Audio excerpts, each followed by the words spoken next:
Good morning, everyone.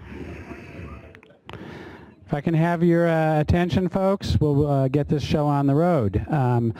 Welcome to our first CalRecycle workshop on the future of electronic waste management in California. I've got to speak into the mic because we've got folks on webinar. Is it coming through okay in the back? Oh, iffy, huh? Okay, I know, and I'm kind of talking loud. My name is Howard Levinson. I'm Deputy Director at CalRecycle.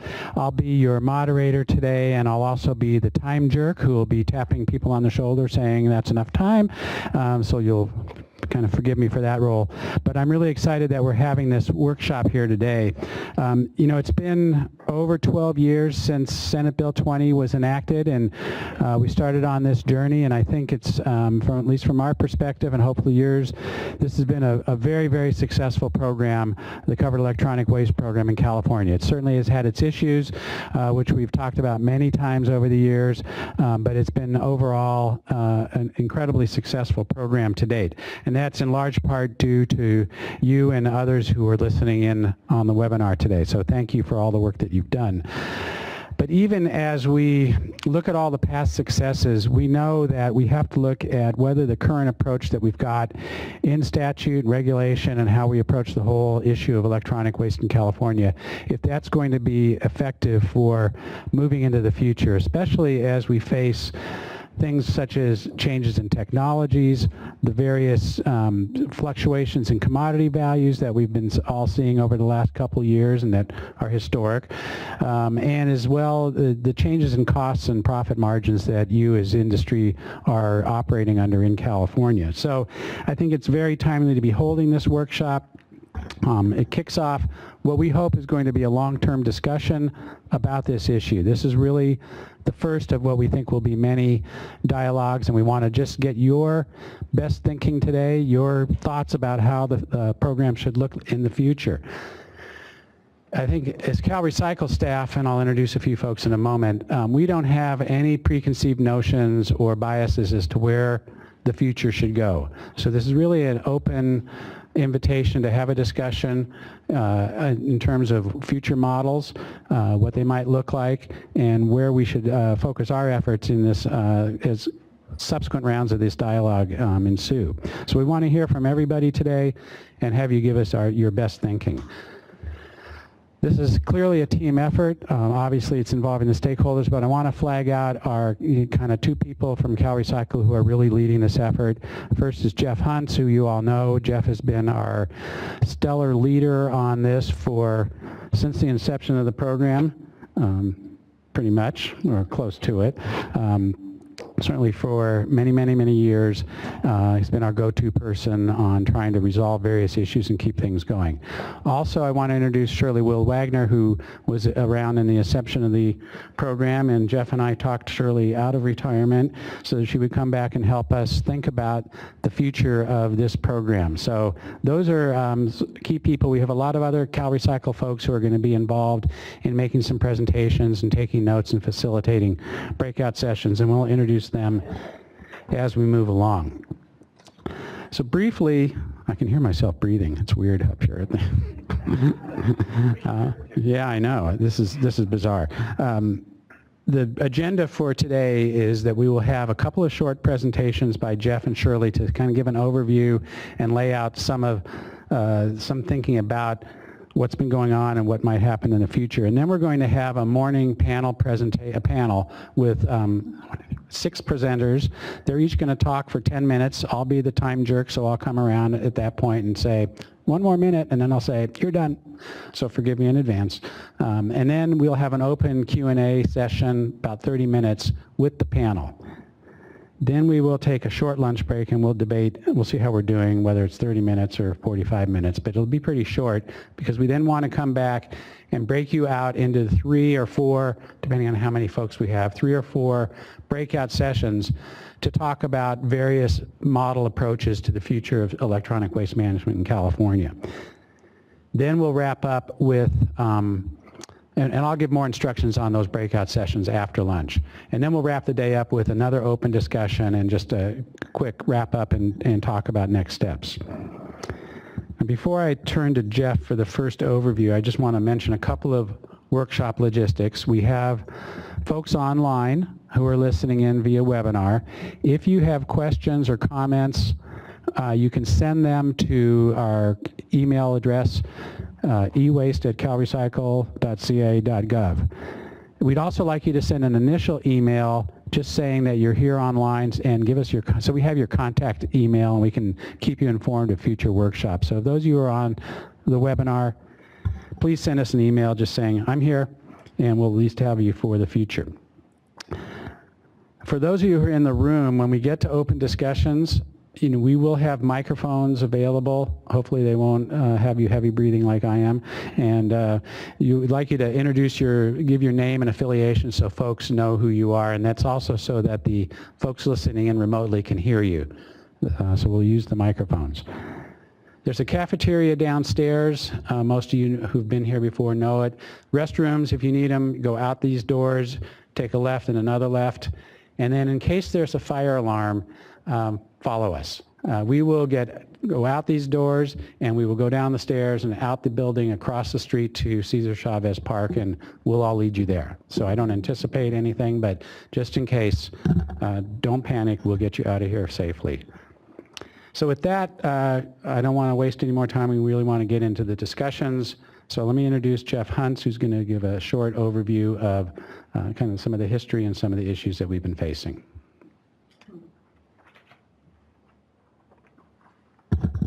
Thanks, Howard. Every time you're part of one of our workshops, you steal most of my content. But thank you. I'm Jeff Huntz. I've been the manager of CalRecycle's efforts with e-waste for several years. Before that, I was a supervisor. I did report to Shirley for many years, and it has been an honor to be part of California's efforts on managing e-waste since we started paying attention to it. I'm often here in front of you at workshops like this dealing with a particular issue required by law, such as net cost reports or payment rate setting, or fixing an issue or clarifying an issue that has arisen, but that's not going to be my role today, and in fact I'm not going to be spending much time in front of you today because this is about the future, not about really the past or even where we are today, which is where I spend most of my time. Howard did mention that, or rather affirm that CalRecycle does not have an agenda today beyond what is posted and in the back. We are coming into this open-eyed, not with an ideology.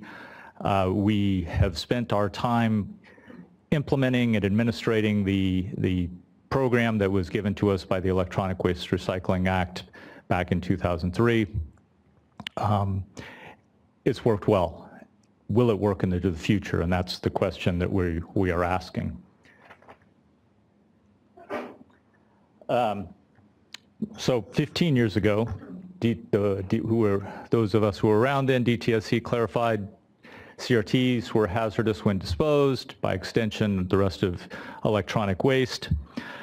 That set up the opportunity to approach the management of electronic waste in California in a unique fashion. It's unique to the United States. It's a dual-prong approach, and it's often lost in that holistic approach is often lost in the discussion about models and amounts. Most fundamentally, California views electronic waste as a presumed hazardous waste regardless of generator sector. That's different than the rest of the United States, and it's something that has to be considered in thinking about how to manage electronic waste. The first and most fundamental aspect of that is that you can manage electronic waste as a universal waste in California to encourage recycling, recovery and recycling of that material under a reduced regulatory burden. And that comes along with robust compliance oversight provided by our colleagues at DTSC. The second more visible aspect of California's approach is the covered electronic waste payment system, and want to take a quick look at that. Everybody should be fairly familiar with this simplified schematic. The Act and the associated CEW program was established to, in large part, to offset the cost of managing certain electronic waste, namely video display devices. There are several players in this program, this system. Of course, everything starts with the consumer. Consumer buys a new device. Consumer pays a fee. A consumer discards their unwanted devices. Retailers play a role. They collect fees. They remit to the state. DTSC plays a critical role in ensuring that all e-waste managed in California, physically managed in California, is done so compliantly. CalRecycle's role has been administering the financial aspects, primary financial aspects of the program, the recovery and recycling payments, to the collectors and recyclers, who are the heart of the program and actually are doing the majority of the work, if not all the work. Handling, recovering, transferring, processing, and ensuring that the residuals derived from CEW end up in compliant locations. Missing from this flow chart are manufacturers. That's not to say that the Act doesn't address manufacturers. Manufacturers do and are required to notify retailers about covered devices and submit annual reports, but in large part play no role in the management, physical management of electronic waste currently in California. Over the years, this approach has achieved quite a bit. It's had its ups and downs. Anybody who's been paying attention knows the cause behind those dynamics.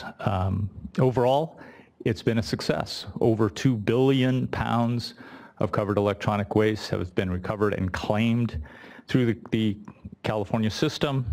CalRecycle has taken great pains to be as transparent as possible with information garnered through our administration of the program, the trends, information about volumes, information about relationships, claims, dynamics, so that all participants can plan as best they can for their continued success.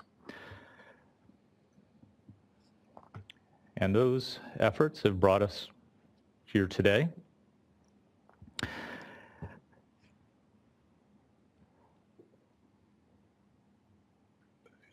Over 95% of what's been claimed through the program has been CRT devices, and arguably, while this is often referred to as a fee and payment system, most of what has been recovered and claimed never had a fee paid on it in the first place, CRT devices. They pretty much died out within the first few years of the program in terms of sales, and the fee is being paid on new technology. It's a fee on new technology to clean up legacy technology. Currently, we have more than 50%, more than 5% of what's being claimed by weight is non-CRT devices. And that amount is growing. It leads to a question, though, how much non-CRT devices, non-CRT covered electronic waste, is being collected but not claimed, either because there's a resale value, and that's not necessarily a bad thing, or because of other dynamics, economics, costs that might push that material elsewhere.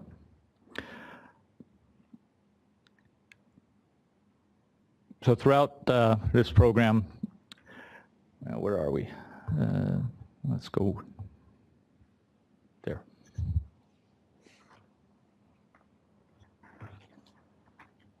I usually just ad lib and not try to follow a script. Anyway, so where do we go from here? It's gotten, all of these efforts and those achievements have gotten us to here, but where do we go from here? Nothing's changing today. we have the statute that we have, and we will continue to have the program that we have unless and until statute changes. We understand and believe both at CalRecycle and at DTSC that we can improve our administration of our respective responsibilities. I know at CalRecycle we are looking forward to more digital electronic administration of our responsibilities. We go through a lot of paper. Hopefully it's all recycled content paper. But we need to be looking to the future. That's what Howard emphasized. I spend a little bit of time more worrying about the future than thinking about it. But that's why you're here today, to start helping us think about the future. We don't come in with preconceived notions. We don't come here with a belief that any one approach is going to be the best approach. We need to be honest about where the strengths are, where the weaknesses are, where the successes and failures have been, not come in with an ideology. And this honesty will help us move forward. And I want to sincerely thank you for being here today. It's just the beginning of a lengthy process, and I encourage your participation. So thank you. And I would like to also introduce my former boss and now colleague, Shirley Wagner, who will give a peek at the recent survey that we conducted. Thank you, Howard and Jeff. Yes, it is really good to be back and see people. It has been a number of years.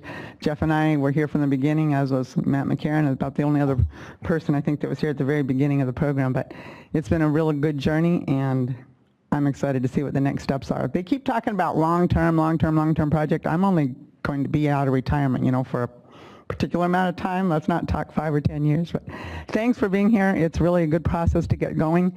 The first step in this project that we had done was to send out a survey.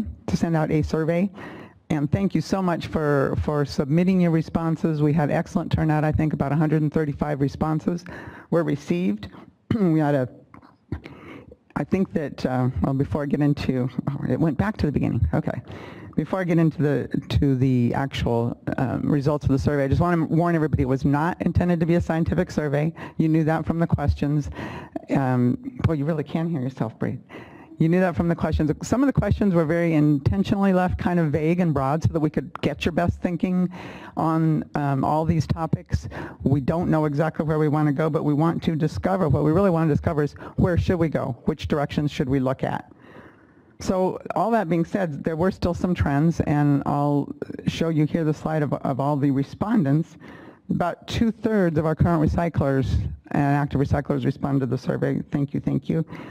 76 collectors, of course, all the recyclers are collectors, 30 local governments, which was awesome. We're really glad to see that involvement. We also had 3 advocacy organizations, 6 manufacturers, 2 retailers, and 16 folks who identified themselves as others, primarily like consultants and researchers. We asked about fundamental goals in the program. From SB 20, certain goals were established by legislation. It was a long time ago and kind of focused on CRTs. Things have changed, and so we asked you what goals should remain the same and what new goals might we address going forward.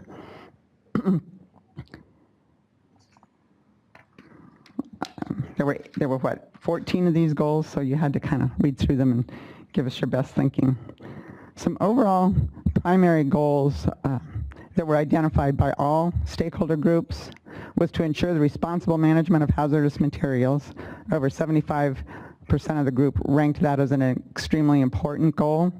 Also fostering innovative and creative, environmentally sound recycling technologies ranked highly.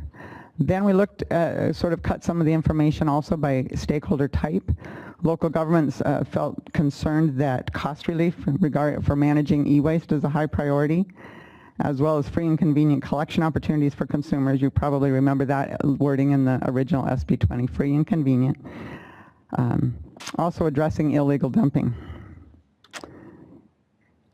Recyclers and collectors, in addition to those overall top goals, identified planning for the management of the next generation of e-waste management by monitoring the characteristics of today's products. That's kind of what Jeff talked about. Things are changing, things are going to continue to change, so looking towards that future management of the next generation.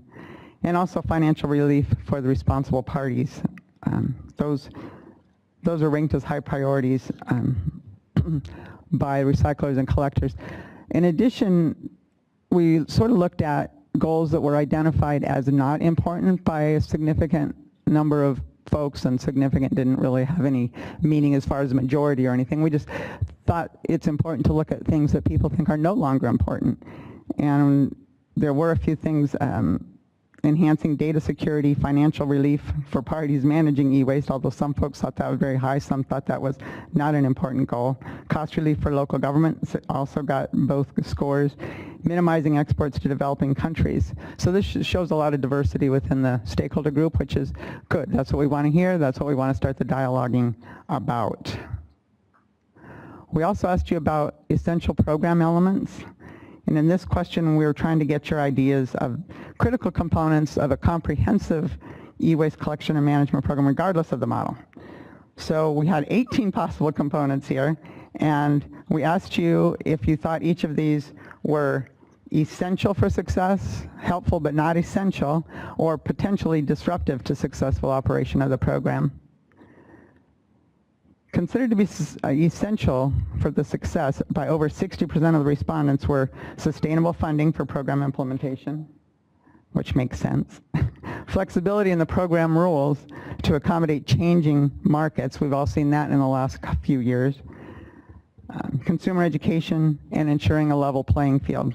So those were overall top essential program elements. Questions concerning landfill bans. Maybe you were thinking about this as you were responding to the questionnaire. They generated the greatest amount of devices in the responses, whereas overall 64% of the respondents thought that a overall ban for unprocessed electronic waste is essential to success. When you got down into looking at panel glass or funnel glass, we had 40% of the folks responding said that it was essential, that those bans might be essential for program success, but we also had 30% saying it could be potentially disruptive to program success. So it's again, good to see the diversity, good to understand that that is an area that requires more exploration, certainly with the partners at DTSC as we continue to move forward. Some of these disparate answers and responses may have been based on different approaches or different understandings and interpretations of the way we wrote the questions, different understandings of what a landfill ban would actually mean, especially if it stands alone. Okay, on the models, this was definitely a more difficult section to interpret. We know that some of the questions we intended to ask one way, and I think not all of the stakeholders interpreted it the same way we intended it to be answered, which is, again, that's fine. We were generic and vague in some of these cases to get your most creative responses. The goal in the section on models was really twofold. First, to get your initial reactions to potential approaches that we could examine, and then to identify and start to whittle down which models we should further analyze as part of this project. We didn't ask you to rank the models, because rather we really wanted your opinions and broad opinions on all of the models. In this part, it was important to look at the comments as well as the actual yes, no, do this, do that kind of approach, because we got a lot of comments, widely dispersed opinions, all the way from don't you dare ever think of doing this kind of an approach to this is the only approach that we should use going forward. So folks definitely have different opinions on this. Saying all that, general trends did appear, and this slide was supposed to just have the first one at the top before I started talking, but I guess the fly-in animations didn't carry over. That's okay. Some of the responses we broke down again into the different classifications between collectors and recyclers and local governments. Collectors and recyclers strongly favored maintaining the current CEW system and implementing differential payments based on device type, also differential payments perhaps based on specific attributes in a device. That was like 84% of folks wanted to have differentiated payments. Collectors and recyclers also expressed support for a hybrid system described as combining a consumer fee and payment system for the current CEWs with an EPR or extended producer responsibility type of approach for all other electronic waste. Local jurisdictions, in addition to those top priorities, also strongly supported EPR, extended producer responsibility approaches, specifically manufacturer funding of collection and recycling costs. Local jurisdictions were also in favor of retailer take-back, again, especially when combined with a fee system. Overall, the survey showed really strong support for adding devices, and the number one consolidated answer was differentiated payments on either by type of device or by attribute. In addition to those overall statements, I just want to mention a couple of specific things. I said I focused, we looked a lot at the comments. Under the extended producer responsibility approach, we did have totally divergent opinions, and this might be partially based on a different interpretation. EPR is not one thing. You'll hear more about that before the breakout sessions. We have some colleagues that are going to really describe what EPR definitions are and what the components would be. But we had comments, everything from literally EPR as a disaster in other states, just don't even consider it, to EPR as should be CalRecycle's greatest priority and the only strategy likely to achieve long-term success. Certainly it's clear that we're going to have to delve further into these issues if we even decide to pursue looking at any kind of an EPR approach. A lot of comments on shared responsibility between manufacturers, consumers, and government. That was a little bit more broad. In the take-back hybrid model, the survey actually separated take-back programs from a hybrid model, but most of the comments combined that. So for this afternoon's discussion, we're going to combine that into one table discussion group. And that was a result, again, of the comments. Some respondents mentioned that mandatory retailer or manufacturer take-back could potentially have a negative impact on nonprofit collection entities as they exist now in the CEW system that have built a successful business model under the current system. Okay, just one or two last slides here. A couple of additional comments. Mentioned modulator or disruptor fees. I don't know if anyone is familiar with those yet. It's a concept catching on in Europe and Asia, particularly where a higher fee is charged for those less environmentally desirable products, or a fee is reduced if you have positive attributes or characteristics in a product. For example, a product that's designed for easy recycling or less hazardous materials. There's examples in France and Belgium and Japan about different fees for those kinds of products. So a few people mentioned those. A few people mentioned the repair industry, about the inability to access information to repair devices, leading sometimes to processing recycling devices rather than repairing and reusing. Overall, the local government model and free market model, they weren't described in detail in the survey, but they didn't receive a lot of support, so we weren't discussing those this afternoon. And we actually had over 20 comments that said that the free market approach could increase illegal dumping. Okay, so thank you again for participating in the survey. I know it was a long and arduous survey. We did learn a few things for sure. It got us thinking. We got the sort of community think process, I think, kicked off.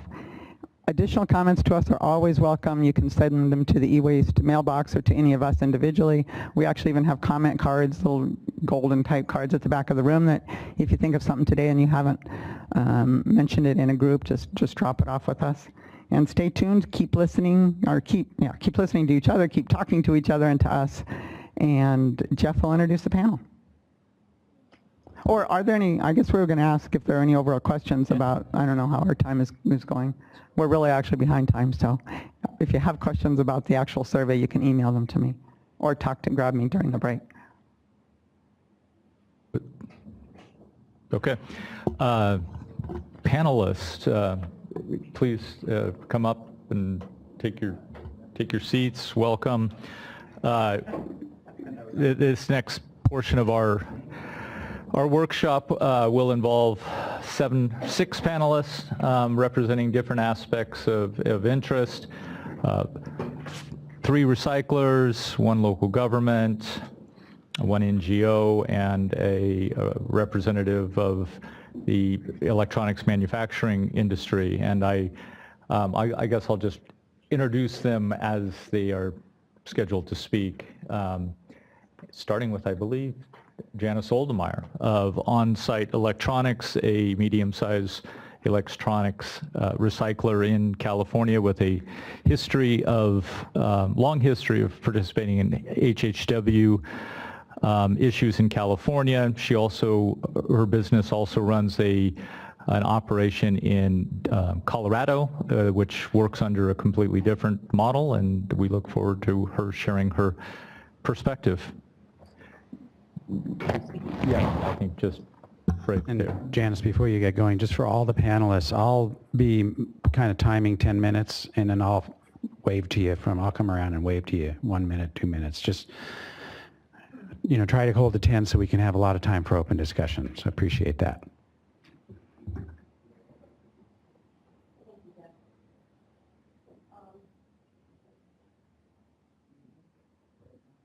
Hear me now?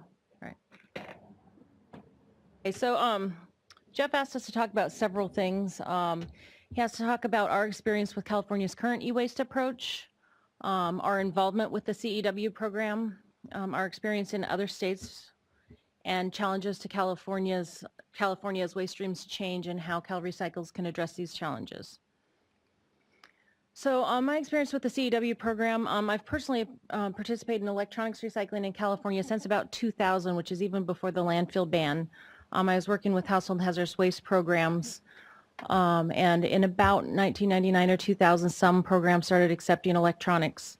I remember the first program, one of my customers said, hey, yeah, we've got this new thing going where we're collecting electronics. And I said, well, what do you do with them? Well, I don't know. The company delivers a bin to us, and when it's full, they switch it out.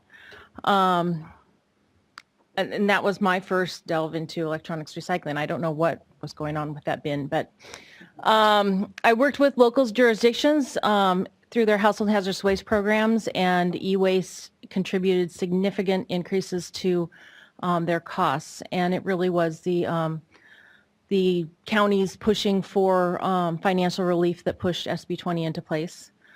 It looked like a good time to jump out of HHW, and my husband and I started on-site electronics recycling, and we were active in the program as of January 1st, 2005, and we've also recycled non-CEW in California since that time.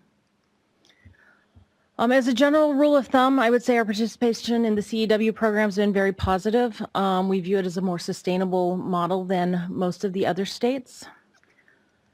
Some of the pros, one of the great things about California is it does cover the true cost of collection and recycling. The payments are adjusted on a regular basis. The payments are adjusted based on average net costs. It encourages responsible in-state recycling of covered electronic wastes, and it covers the costly CRT devices. Obviously, though, particularly these days, CRTs are not cheap to recycle. And then it creates a free market system where customers are able to choose who they work with. And I think that this is important, that the counties, jurisdictions, private industry is able to select their recyclers based on the merit of the recycler, that it's not being dictated by the state or OEMs where material is going. There's no competing for OEM contracts, and prices aren't dictated by the OEMs. I think other states have seen some problems with not enough money in the system to cover the cost of glass recycling. The state requires accountability for downstream management. We are all familiar with our claims having to show where we're sending our downstream material to. DTSC also has oversight there. And then that it does require adherence to strict DTSC regulations. I think that, having to being in the most regulated state as far as e-waste is concerned, it keeps us on our toes and doing things generally right. Some of the cons, while the payments are adjusted on a regular basis every 2 years, is not really enough to react to changing market conditions. We've all seen things from the change in gas prices to the current commodities market to CRT management issues, and those all affect our bottom line. And when we're only getting price adjustments every 2 years, it doesn't really react to that appropriately. The system only covers display devices. It's been a very successful program. I mean, Jeff put out some, amazing numbers on the amount of CEWs that's been collected, but it has also encouraged convenient and free collection of non-CEW at times, and certainly has increased the collection of non-CEW material. And as this is a non-covered device, I think it's probably led to an increase in collection and mismanagement of some of this material too. As in regards to, what came out in the survey that Shirley showed was differentiated payments, and certainly the non-CRT CEW is not being adequately covered at this point in time. The burden of taking a make, model, and serial number is very cumbersome. They're much harder to take apart. They take longer to take apart, and they tend to have a lower weight and therefore less value. The other real issue with the make, model, and serial number is you get in a lot of material that there is not a make, model, and serial number on anymore. It's broken off, it's not there. There's a variety of reasons you can't get make, model, and serial number. Other cons, a state payment system has really encouraged a lot of handler involvement. You have a lot of people who from day one jumped into, hey, I can make money just by collecting this material from residents. It is a hazardous waste, and you have a lot of people who have no knowledge of hazardous waste, who all they have to do is fill out a couple-page form with their name, their business license, and they can participate as collectors, and you don't even have to do that to participate as a handler. So there may be too many fingers in the pot. The collection logs, obviously collection logs are a requirement because it is a California-only program. However, recyclers have become collection log police, and this is cumbersome, time-consuming, a lot of labor, and you're dealing with, it's just a difficult thing all in all. You call someone to confirm their material and they just don't want to talk to you. Another real con is just that payments can be stopped and clogged when market issues arise. We've all been through a couple of series of major CRT issues since 2005, and when we can't send our CRTs, we don't get paid. We all know that we still are having to pay our collectors and continue business, but issues like that clog the market, and it'd be nice to have a system where there was some ability to get partial payments during that time period. And then DTSC regulations can be slow to react. The glass issues are one example of this. When TDM shut down last year, just about this time, we were all thrown into kind of a, what do we do with our glass? And a lot of us went to hazardous waste landfill. Well, in order to do that, it jumped us up into a large quantity generator status, which required us to get a new EPA ID number. It took us about 8 weeks for that to happen. And that's an awful long time to be holding on to glass, particularly when it is now a hazardous waste and you only have 90 days to hold on to it by law, and takes you, 2 months of that to get an EPA ID number. Other state experience, how am I doing on time? 3 minutes. I'll hurry up. We opened a facility in Colorado in 2012. We deal with material primarily from Colorado, Wyoming, and Nebraska. Colorado does have a landfill ban. Wyoming and Nebraska do not, and none of the 3 states have a program at all for the e-waste. We do charge for the material directly to customers. This pricing is consistent with other recyclers in the area. And when I say other recyclers, primarily other eSteward and R2 certified recyclers. There are some other recyclers where it's slightly lower, but this is the rates we pay our residents, or charge residents and businesses, anywhere between $15 and $35 for a CRT, $10 to $30 for a flat screen. I'm going to kind of click through these quickly. We work with jurisdictions and large businesses. In 2013, the pricing was generally about 15 to 25 cents a pound, which was definitely on the low end. In the last few years, it's gone up. We're seeing as much as 45 cents a pound for all e-waste. In the past year, I've seen recyclers bid as much as 55 cents a pound on public jurisdiction bids. So the market does react much quicker to pricing issues in Colorado because I can, really. Downstream considerations, pretty much we're under RCRA regulations, so we can treat the components as either a hazardous, fully regulated hazardous waste or universal waste. CRT glass recycling is less restricted than California. We're shipping our downstream material further, generally speaking, so we do get less revenue on the back end. And then one of the things Jeff asked me to talk about a little bit was accountability on downstream. And Colorado does require us to submit an annual report that basically is a summary of the residuals and where they're going, similar to DTSC. Future challenges. Clearly, I think we need to add materials to California's program. Some of the challenges, collection logs and residual accountability, I don't know how those got combined. Collection logs would be a problem. You know, if you have to have a collection log on every mouse, keyboard, et cetera, that you collect, that's going to get really difficult.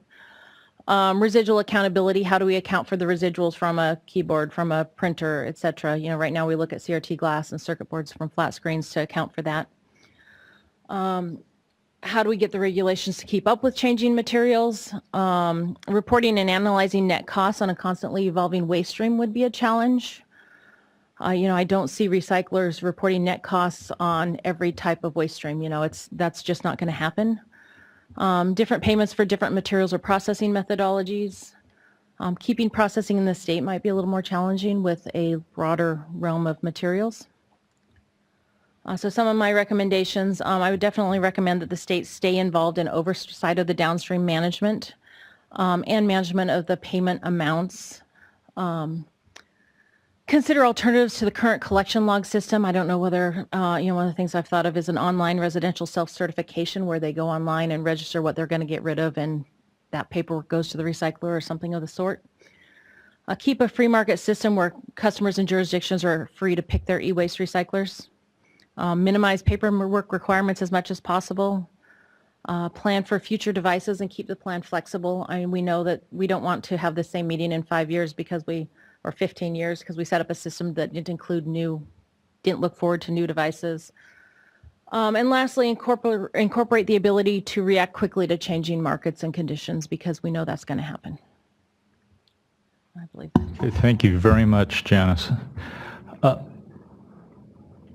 Up next, we have Aaron Blum from Electronics Recyclers International. ERI has been a participant in California's program in one form or another since the outset, or before the outset, and also operates a variety of operations in several other states, and so they have familiarity with both California's model as well as other state programs. Aaron. Thank you, Jeff. Appreciate it. 1 second here. Thank you, everybody here for allowing me to present today. As Janice said earlier, there was a few questions posed from Jeff Hunt and his team for each one of us to address, so I will be addressing those during my presentation. ERI has 7 processing facilities nationwide: California, Washington, Colorado, Texas, Indiana, North Carolina, and Massachusetts. We currently participate in 26 state programs, including California's. We've been a part of California's program since its inception in 2005. We initially got into recycling in California back in 2003.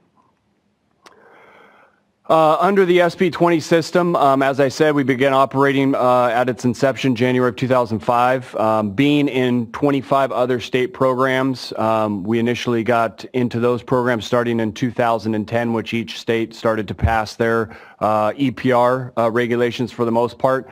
As we look back at data and all the states we've operated in, we're a firm believer that California has been the most successful program. The stats that Jeff mentioned earlier speak for themselves with regards to what's been recycled. California differentiates itself because it actually pays for the true recycling of the material. In the other states, you're basically paid on collection if you want to look at it that way. In the state of California, as we all know, we do not get paid till we actually process the material and show that we processed it through shipping those residuals.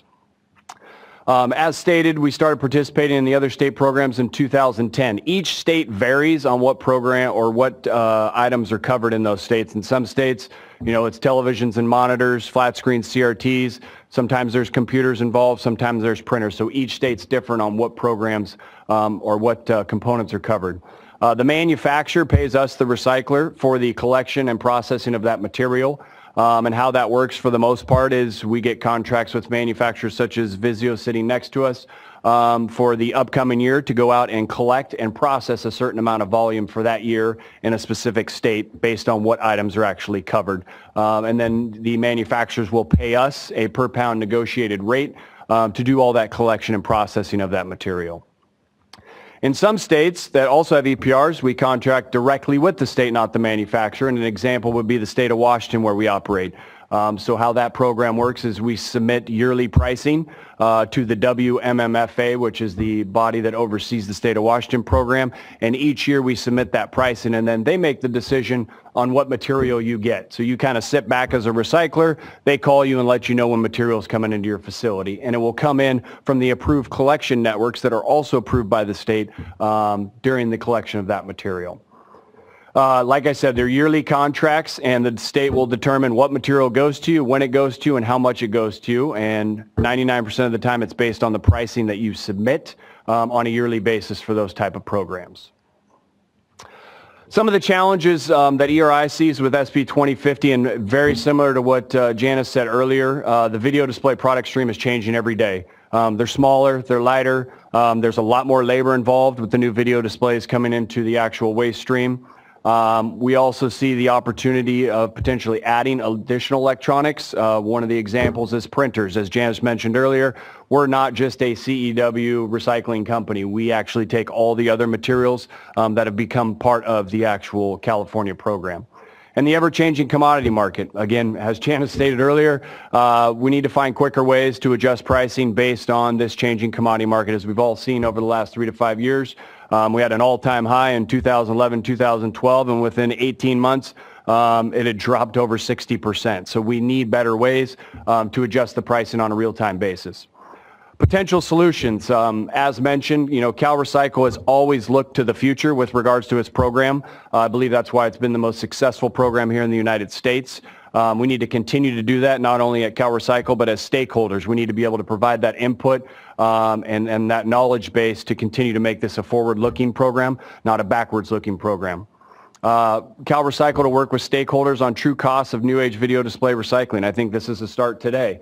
CalRecycle is asking us, the stakeholders, what we should do with the program going forward. And one of the hot topics is the current stream that's eligible, such as your flat screens, and what other materials could we add to this program. And work with stakeholders on adding other electronics, as I mentioned, understanding the commodities of those streams, as mentioned earlier, and the labor to truly recycle them. This is in regards to all the other programs we operate in across the nation. It's kind of an overview. I won't get into any specific states. Of the states we operate in, 26 states require collection and recycling to be free for residents and consumers. One requires free collection for computers only. Some states allow charging for premium services, so if I were to do curbside collection, I would be able to charge for that service. Additional electronics are part of other states' programs, such as printers in some states, computers. Again, it varies. It's all over the map. And then the ever-changing commodity markets. With regards to local governments in these other state programs, specifically Illinois, New Jersey, and Pennsylvania prohibit charging to local governments. So us as a recycler, we're not allowed to charge those local governments. We take it from free for them, and then the manufacturer would reimburse us our costs based on the negotiated rate we worked out with the manufacturer. In the state of Michigan, they can charge a local government, but the local government cannot charge residents. So again, I can go out and charge that local government, but they cannot charge the consumers or their residents dropping off.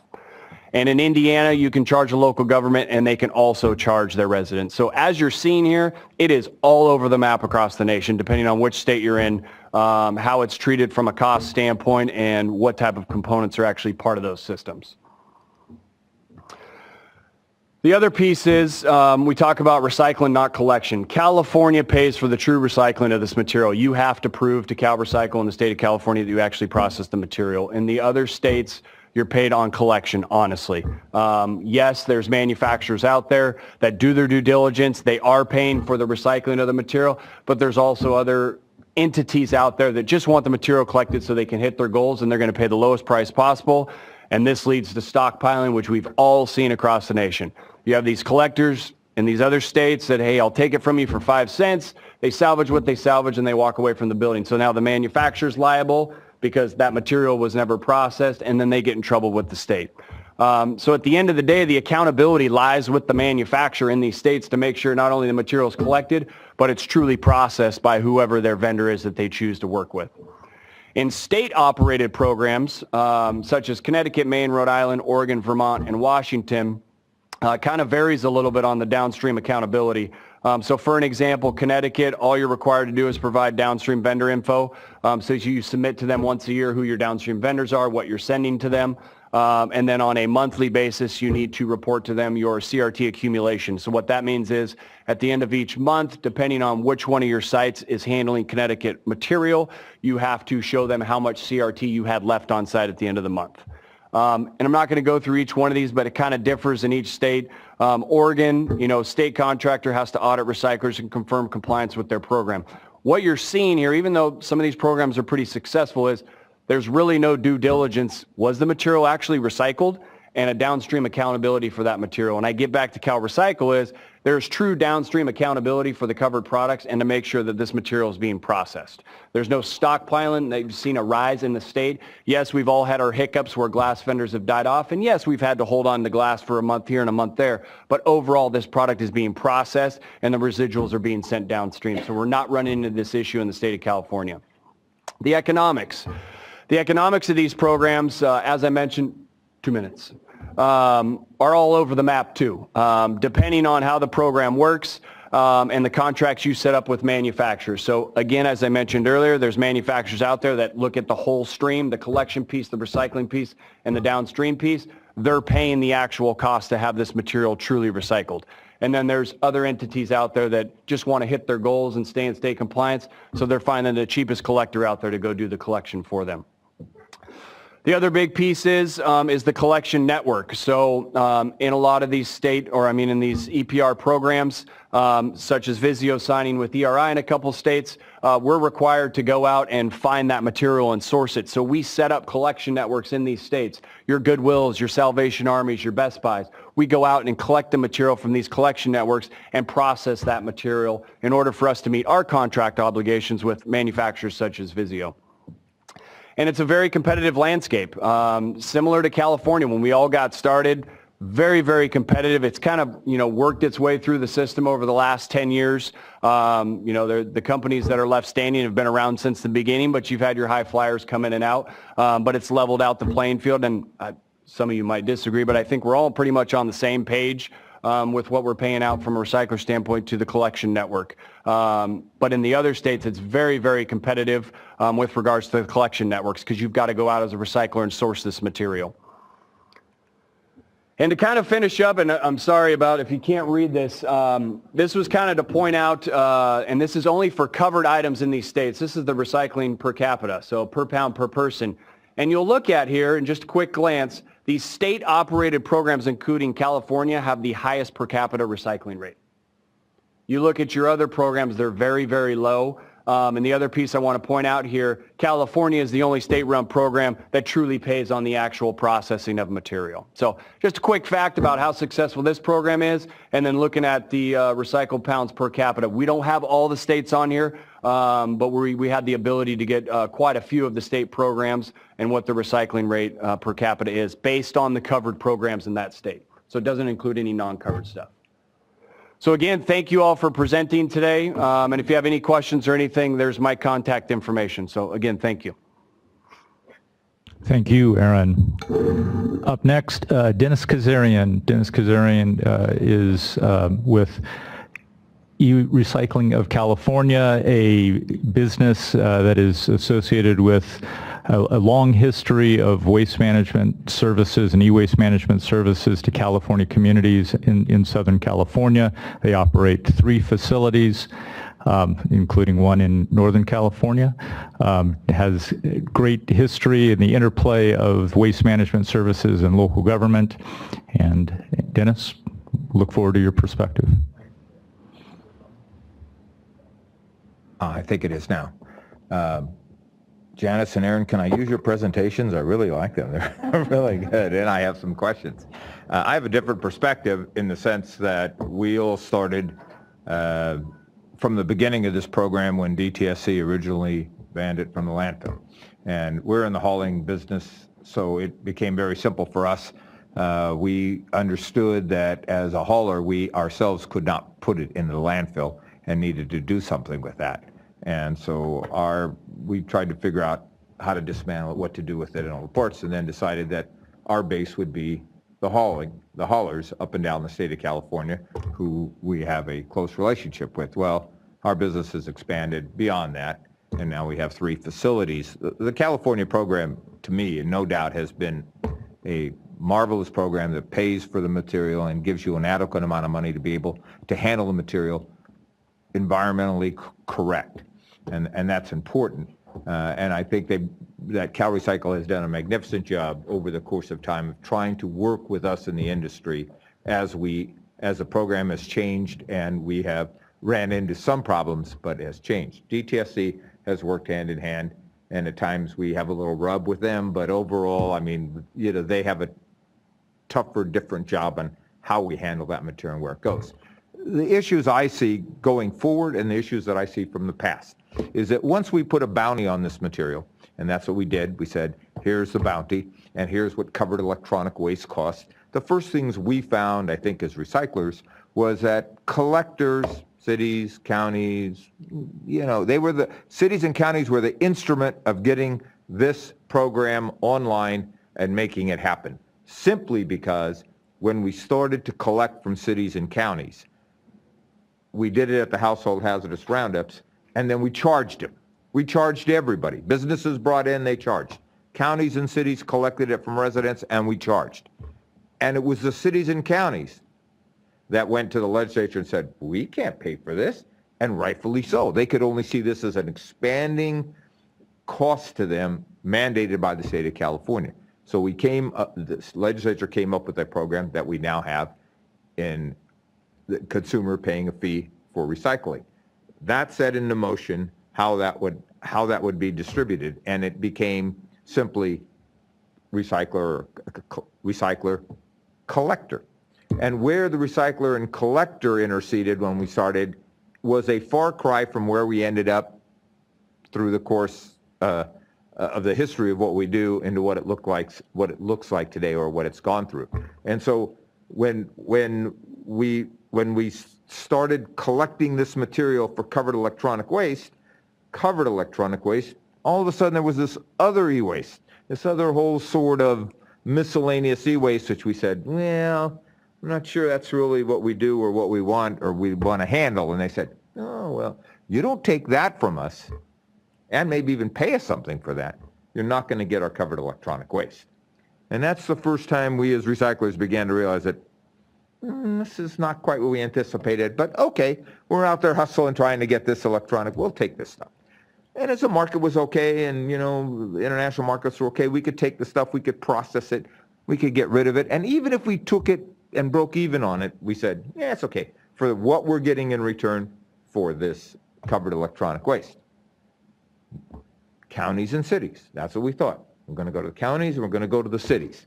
And all of a sudden, this whole thought process never came to thought that all of a sudden charities would get into this. Charities saw this as a revenue. And we said, well, okay, they weren't in the program originally, but the state opened it up again and thought about that, and they kind of, I want to say, snuck into the program. And all of a sudden, these charities were now competing with the counties and the cities to take that material.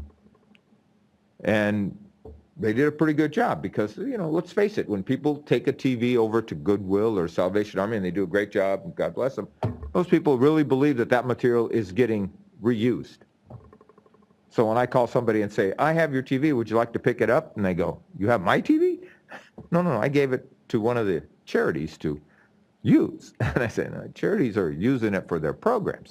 I'm paying them so that they can use it for the programs that they do in theirs. But I have your TV. And it's pretty shocking to them. They believe that that's all being reused for somebody. But that was the first step that sort of woke us to, well, there's other outside sources here that might be collecting this material other than the counties and the cities. And then we went to so then it got to a next level. And that became what we called handlers. Nobody thought of handlers. I don't even think that was a name in the program. I think we had to create that name for them because all of a sudden, guys who were not certified collectors were going out collecting material, bringing it in, or having it brought to them. They were supposed to be taking names and addresses, and they were delivering them to us. And all of a sudden, locations that could probably do 40,000 pounds a month were doing 400,000 pounds a month. And we were like, I don't think that's making much sense to us.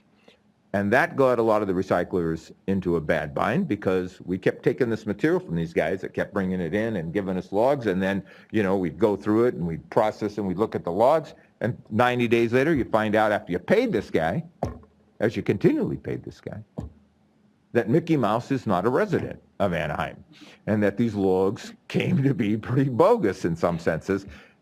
And we had to go back and verify these. And we literally had to go back and say, where'd you get this from? Who gave you these logs? How did you create these logs? And we found them to be fraudulent at time. But by the time you had figured that out, you were somewhere 90 to 120 days into it.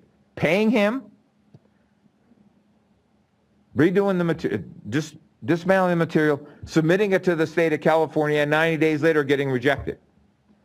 So here you were, sitting out there, paying the funds, funding, and recyclers have funded CalRecycle for years because we don't get our money till after we submit the payment to where the state pays us back. Now, if we got interest on that money, we'd be okay.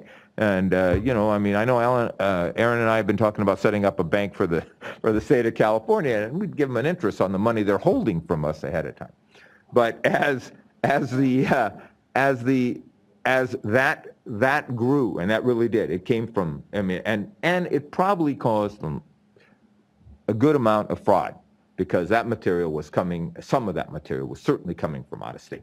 There would be no reason to be making up these kinds of logs or that kind of volume. And so that we went through that era. We all sort of took a hit on those, every one of us. I mean, and because of that chase of that CEW. What slowed all that down really, to me at least, is the enforcement, working with DTSC, working with CalRecycle, and we all tried to catch these guys and, let each other know, but they would change their name and, they'd go to Fresno, from LA to Fresno and then down the road to San Diego, and they had a good scheme going. They were making, I'm sorry, my time's up, 2 minutes. Okay. So, that whole process, putting a bounty on this made it happen. When the economy fell and we began to say, you know what, we don't care about volume anymore. We now need to make money because we've lost money. All of a sudden you wake up and it's down. So we started, bringing down the numbers of what we're paying. We started charging for miscellaneous e-waste. And, if vendors came in and said, oh no, I can't do that, I'm going somewhere else, we'd say, yeah, here, go to Aaron. I want to see how much money Aaron can lose. So I'll send it to Aaron, But that began to change the dynamics of the players who were in and who were out. I would say that with the future coming, we have a lot to do, but we do need some kind of hybrid system. But it really, especially on the non-covered electronic waste issues and differential payments for covered. But when you go to non-covered, or if you include printers or include faxes, you include other stuff, I don't think CalRecycle, I won't speak for CalRecycle, but I know for us, we really don't want to add more names and addresses and more logs. So if the state wants to take over that whole section and let us as recyclers give all of that to you, and you do all the verification and you pay the collectors and just pay us for recycling, we would be thrilled. Thank you. Oh, and I'll send you my presentation.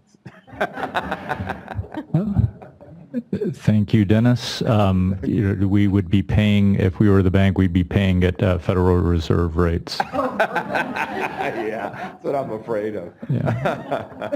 Next up, Caitlin Sanchez. Caitlin joins us from Vizio, where she is counsel.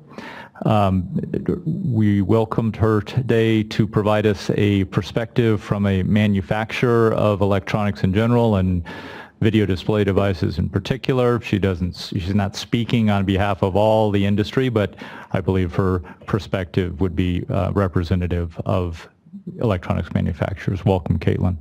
Thank you for having me. Okay. So first, just a little bit about Vizio as a company. If you didn't know, we were founded in 2002 and we're headquartered in Irvine, California.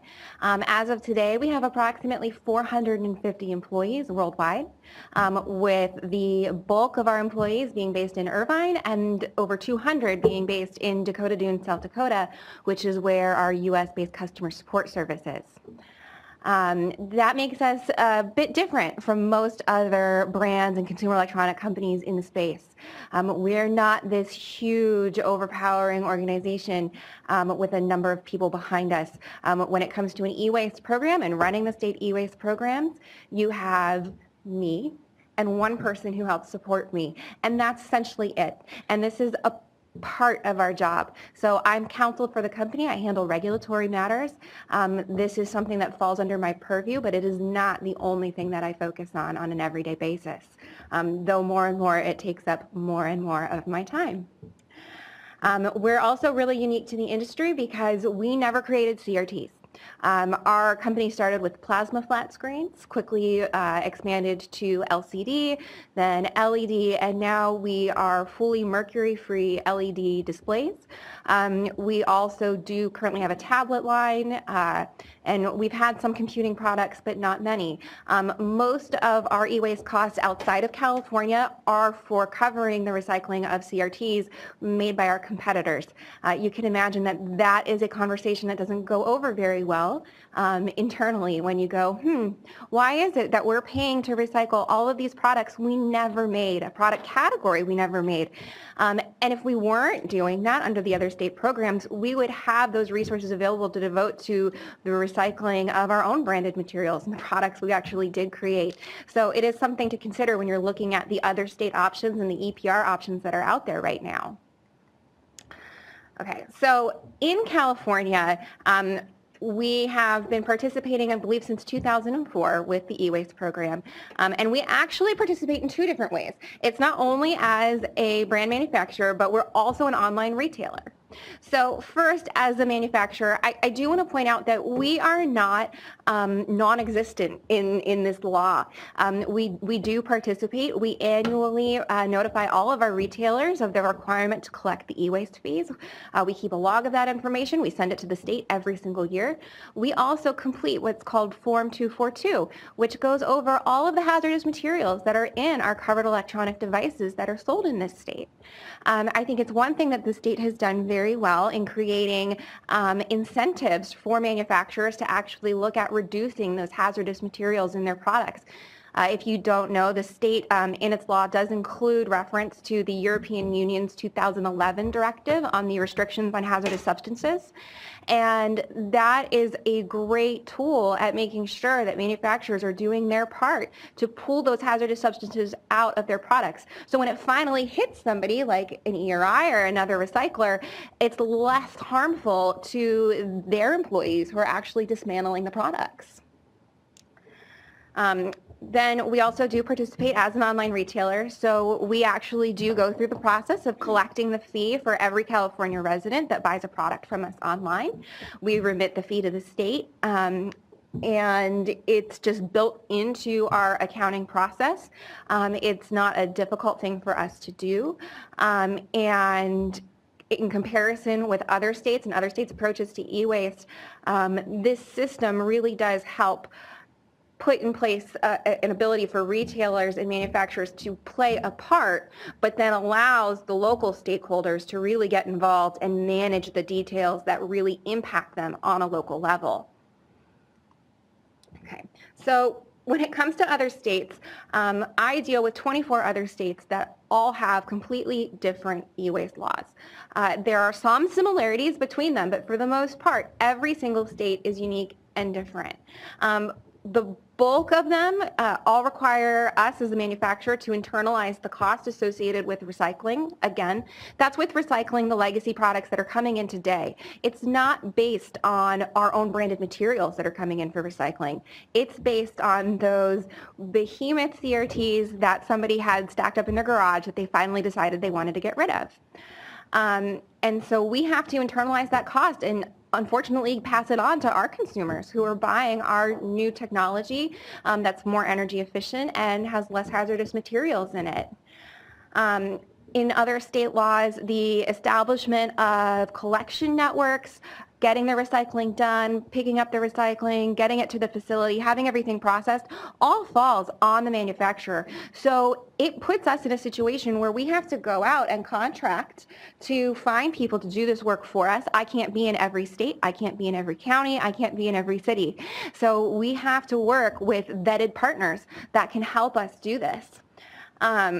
It really takes the process out of the hands of the local communities that are impacted by the e-waste coming in. And we've seen that as an issue in a number of states where you have local counties and local government saying, but wait, I want to use my recycler. I want to use the company that we've been using for years before this law was enacted. Well, you place the burden on the manufacturer to run this program. We're responsible for it. We're not going to negotiate contracts with 300 recyclers. We're going to work with a few, maybe one or two. Some of us have more robust departments, maybe can work with a handful of others, but for the most part, you've really seen a consolidation of recyclers in these other states where the local companies just don't have the ability to work with the manufacturers, and for a lot of it, they don't come close to meeting the audit standards that we have. So as Aaron mentioned, at Visio, we make sure that everything that's done on our behalf actually gets processed. We audit their facilities. I visit their facilities. I've been to your Fresno facility a few times now. It's quite nice. And we go through a pretty robust process of making sure everything is done correctly and appropriately, because the states really have not given us the ability or given the ability to themselves to make sure that everything is being done the way that it's supposed to be done. So that liability falls on manufacturers, and so we take that seriously, and we work very hard to make sure that what we're doing is being done correctly. And then just to reiterate, consumer electronics industry as a whole is a very competitive industry with very slim margins. When you ask for cost internalization and you ask for manufacturers to bear the burden of covering recycling of all CEDs, covered electronic devices in these states, that competitiveness comes out in it. And it forces manufacturers to bid against each other. It forces recyclers and collectors to bid against each other. And it's resulted in some pretty intense situations in a number of other states. But that's the nature of the electronics industry.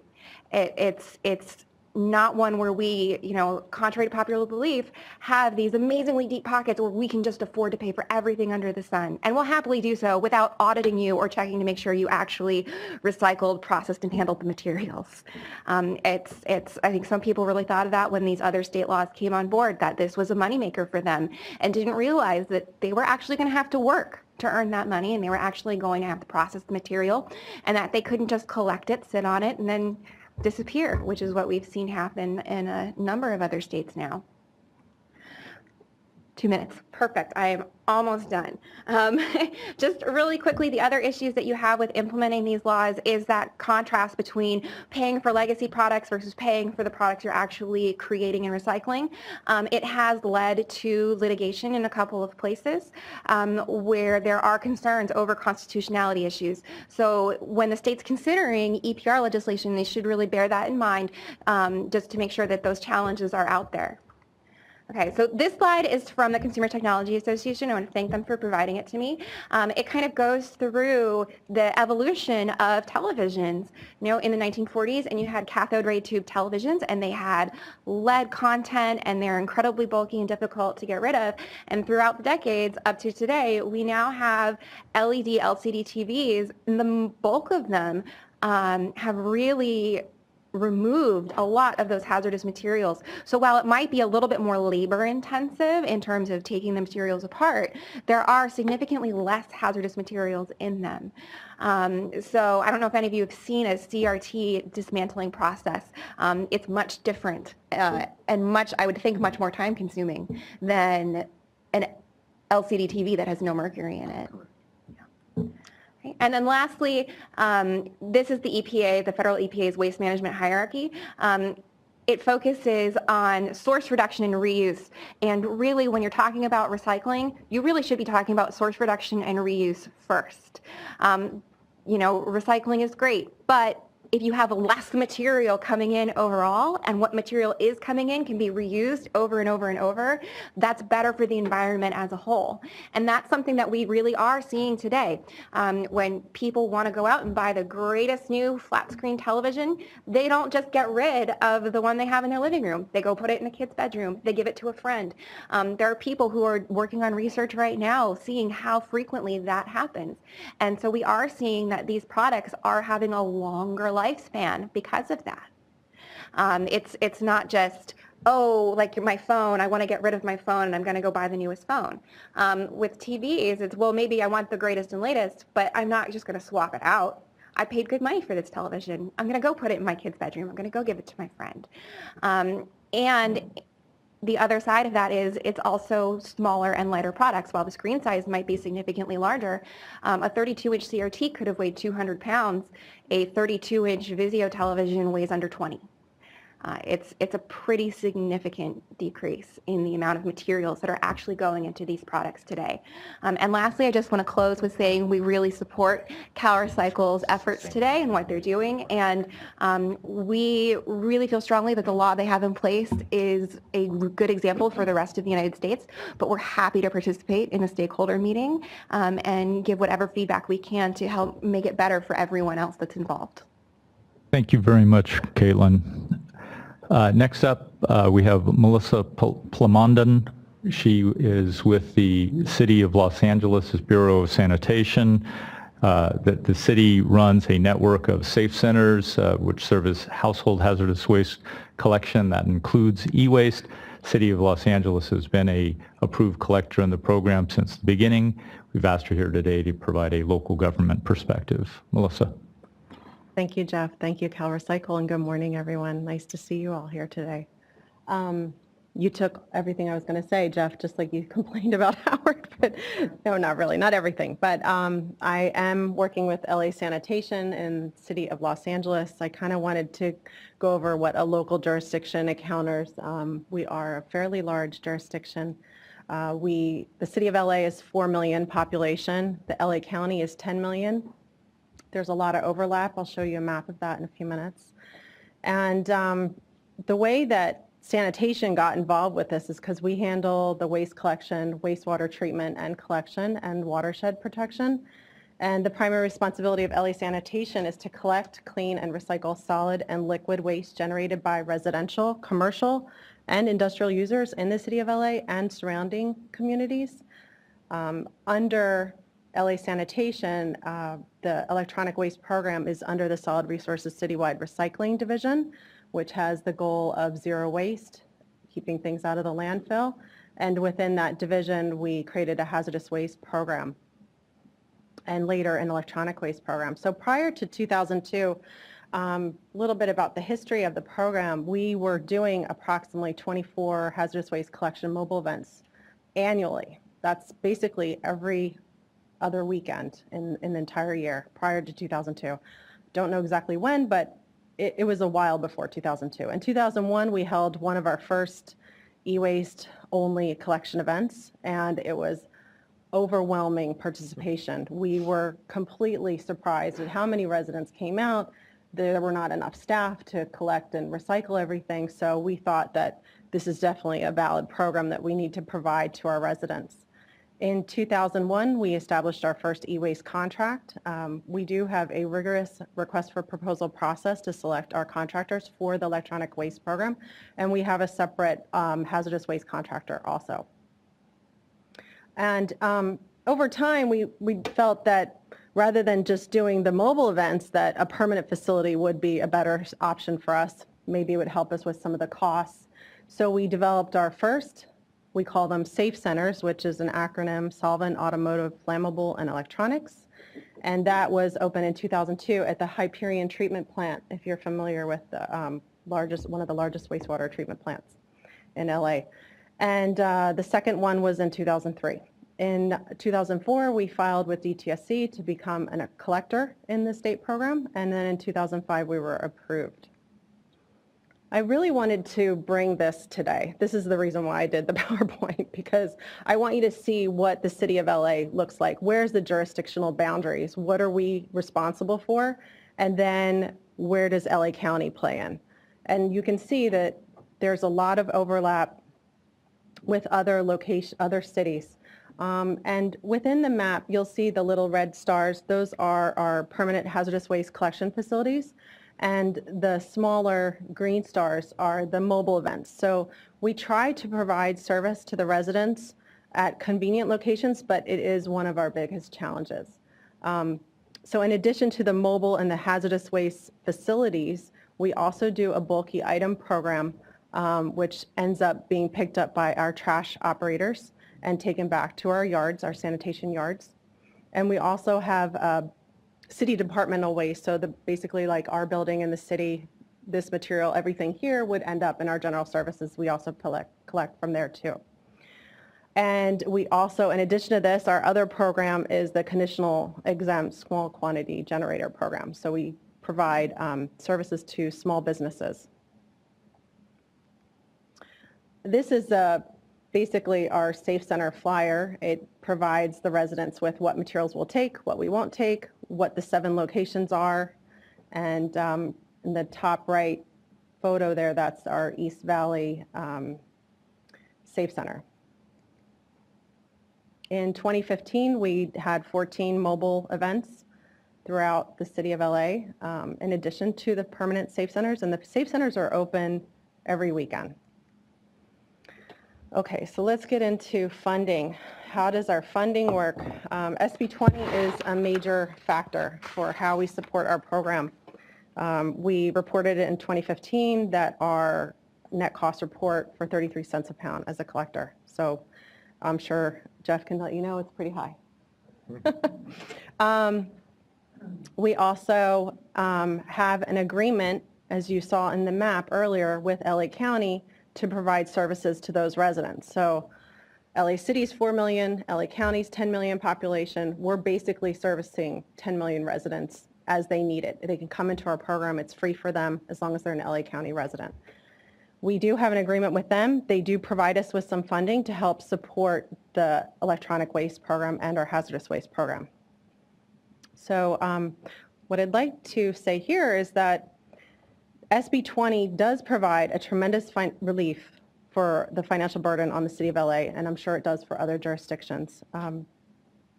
If we did not have this funding, our programs would be much more limited.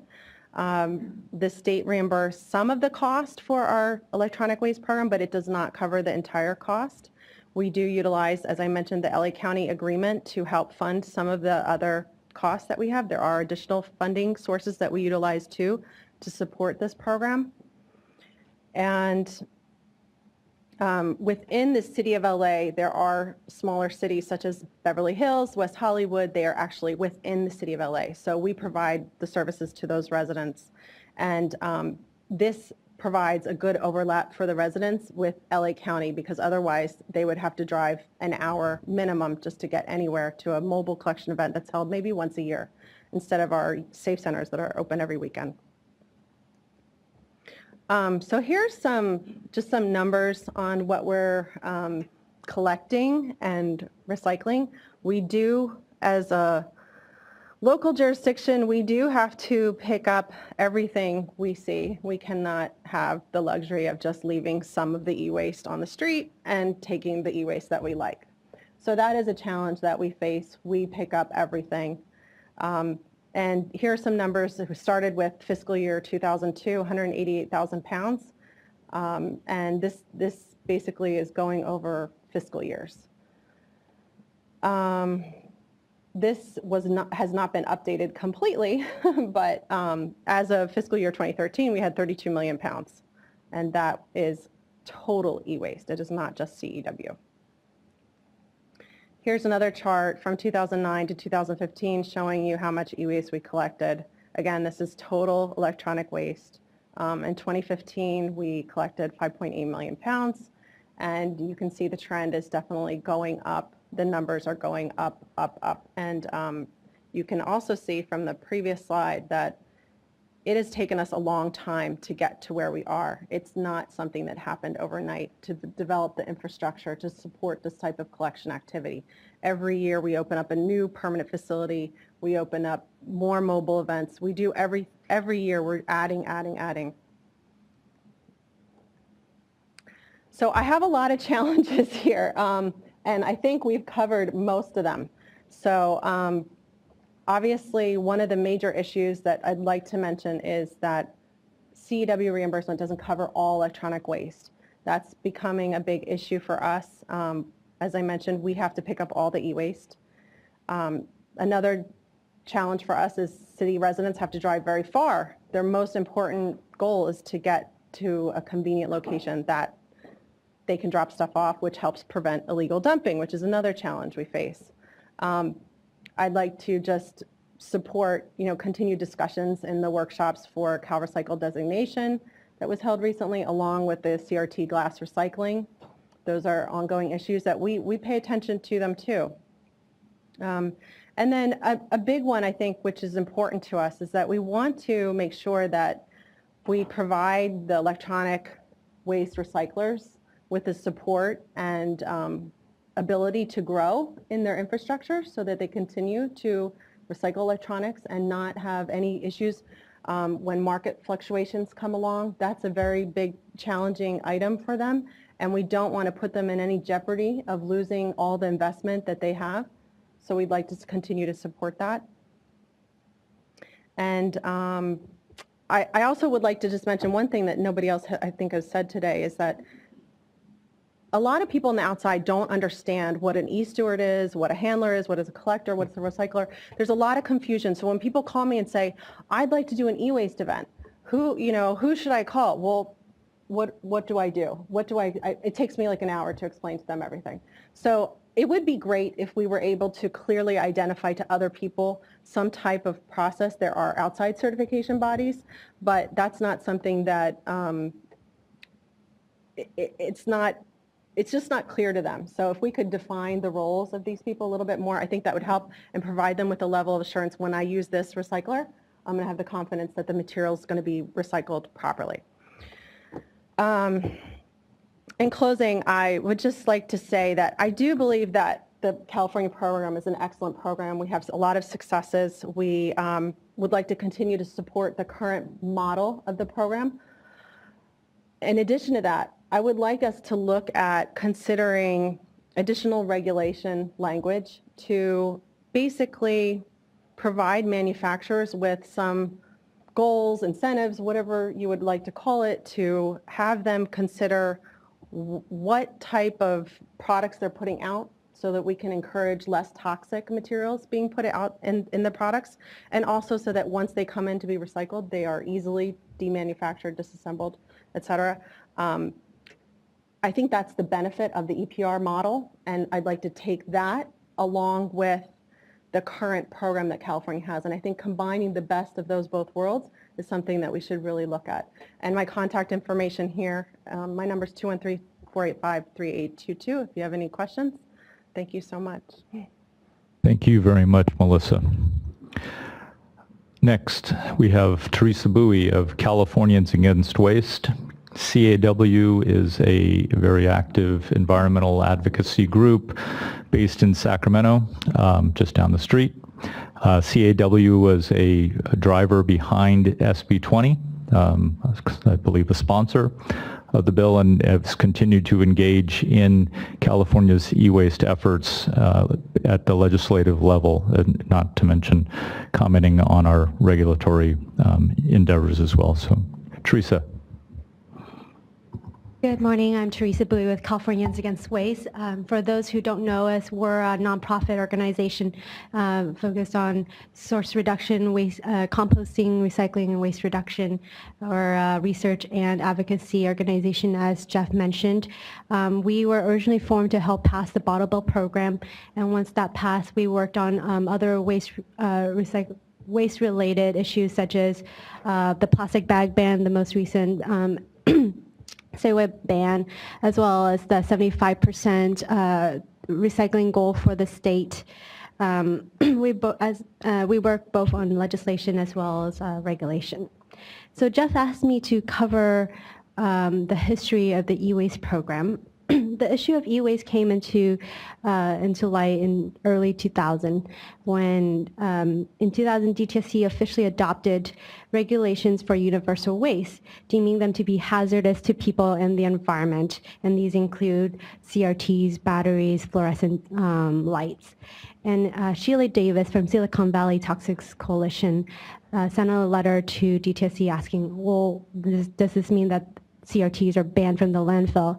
And DTSC confirmed in 2001 that all e-waste has always been banned from the landfill, that CRT are toxic and you can't throw them in the landfill. At this point, consumers were having to pay upwards of $30 to recycle their electronic waste. What this encouraged was a lot of illegal dumping, and local governments ended up having to foot the bill for a cleanup cost as well as pickup, recycling of the material. CAW began working with many of the stakeholders, local governments, recyclers, as well as manufacturers to come up with a statewide recycling program. It actually took us 3 years, and the original policy that we were working on was a producer responsibility program. With no support from the industry. So the version that was in the final weeks of 2003 legislative session was a hybrid proposal where it's an advanced disposal fee consumers pay for the recycling, but manufacturers may opt out if they want to run their own collection and recycling program. And while California has historically been pretty progressive on the environmental front, California is also the home of Silicon Valley, and it's also the headquarters of a lot of the high-tech industry. And so we needed some support from the manufacturers. And the version that came out was that we took out the manufacturer opt-in provision, and the bill became what you know as law today, which is just a straight advanced disposal fee. More than just increasing recycling, the law is unique in the nation in that it prohibits the export of cover or whole unprocessed e-waste to non-OECD countries. It also requires manufacturers of covered devices to phase down the use of toxic materials in devices, and it helps to provide a cost-free recycling opportunity to consumers throughout the state while providing financial relief to local jurisdictions and to prevent illegal dumping. California has also been really good at controlling fraud, which is where I want to thank CalRecycle for their amazing efforts and oversight, as well as what Aaron mentioned as downstream accountability.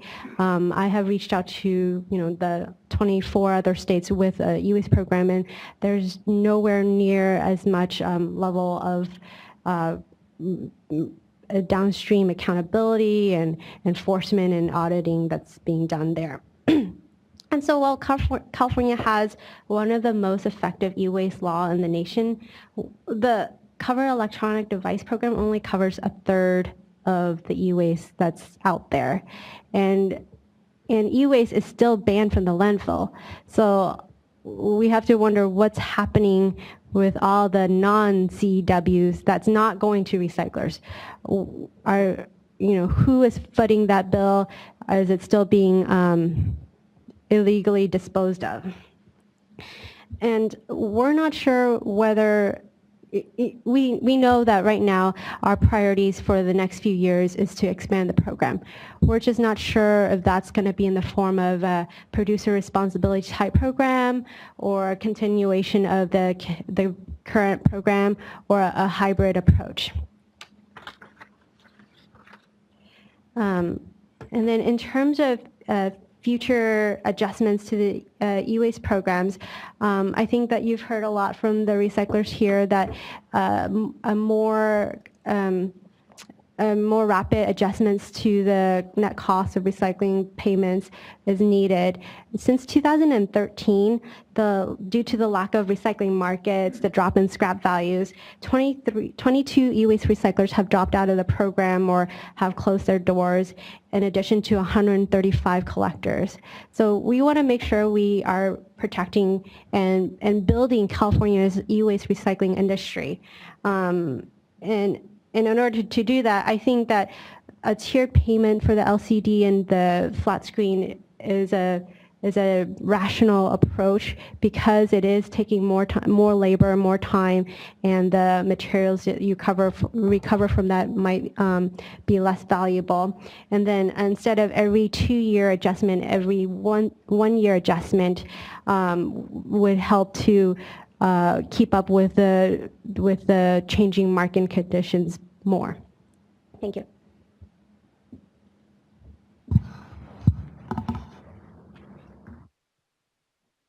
Thanks, everyone. Let's just give the panel, before we open it up, a hand for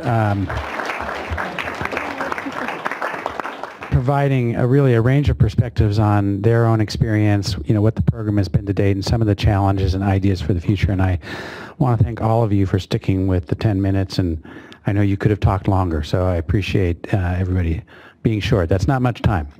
What we'd like to do now is, for the next half hour or so, open up to questions, comments from the audience directed towards the panel. You're welcome as an audience member to make a quick statement on, kind of what your perspective is, but let's ask questions of the panelists, and they can ask questions of each other. Taking a break. That's okay. Take a break. I'll try to keep an eye on who wants to ask a question, so we kind of have a queue, and we'll go for about half an hour, and then we'll take a lunch break. So we have a mic. Where are our mics? Dennis is going to, if you get out of the room safely, you can take a break. We have a couple of mics, so raise your hand, and I'll try and get them to you in order. Yeah. Or panelists, if nobody in the audience wants to ask a question. If you have a question of each other. There we go. Get the mics over here, please. And if you can state your name and affiliation so everybody can listen. And then before you get going, one other thing. For those of you who are listening, remember that you can send comments into ewaste@calrecycle.ca.gov. We also will be posting the presentations. I'm not sure exactly when, but we will be posting them on our futures page on our website. Yes, sir. My name is Roy Dam. I'm from CalRecycle-Recycling. I have a question for Melissa, the LA Sanitation District. Who do you think the responsibility lies on education and users and consumers? Is it the state or the city or the county? I mean, which jurisdiction should be liable for educating of the end users how to properly dispose the electronics? That's a good question. I mean, I know that within the city of LA, we do our own educational programs. So on the Safe Center flyer that I showed you, we do identify the locations so we do take that responsibility upon us to let the end users know this is where they can safely dispose of their electronics. Of course, any support from California, the state, would be helpful. We, do have funding for campaigns, but it does cost a lot of money, as you know, to provide that information. Other panelists want to weigh in on that? You don't have to. I'm just giving you the opportunity. I'll weigh in on that Thanks, as well. I think beyond just the the local governments and the state level, there is an industry-wide effort at trying to educate consumers and our consumers about what to do with their electronics when it reaches their end of life.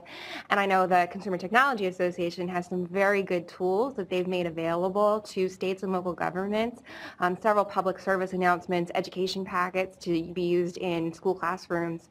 So those resources are out there and are available. I think there just needs to be some additional coalition building and collaboration to make sure that those resources are being given to the appropriate people so that more of that can get dispersed to our consumers.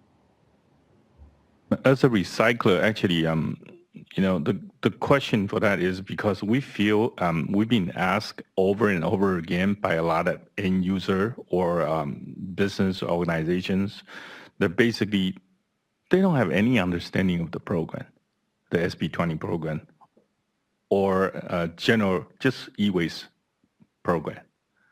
And I think state and local jurisdiction need to have some kind of a coherent theme of a advertising campaign to better education of the end users, because that's where a lot of mistake and inefficiency came into the program. It's a personal feeling. And just to add to that, I think it's a whole group effort. I mean, we're all stakeholders here in the SB20 program. We need to all educate together. It just can't be one entity, one jurisdiction.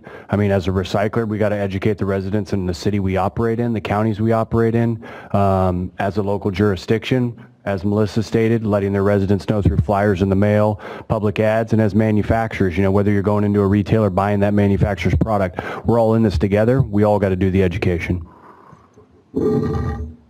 Thanks. Let's go, Matt, in the back. Three little perspectives. One's a historical.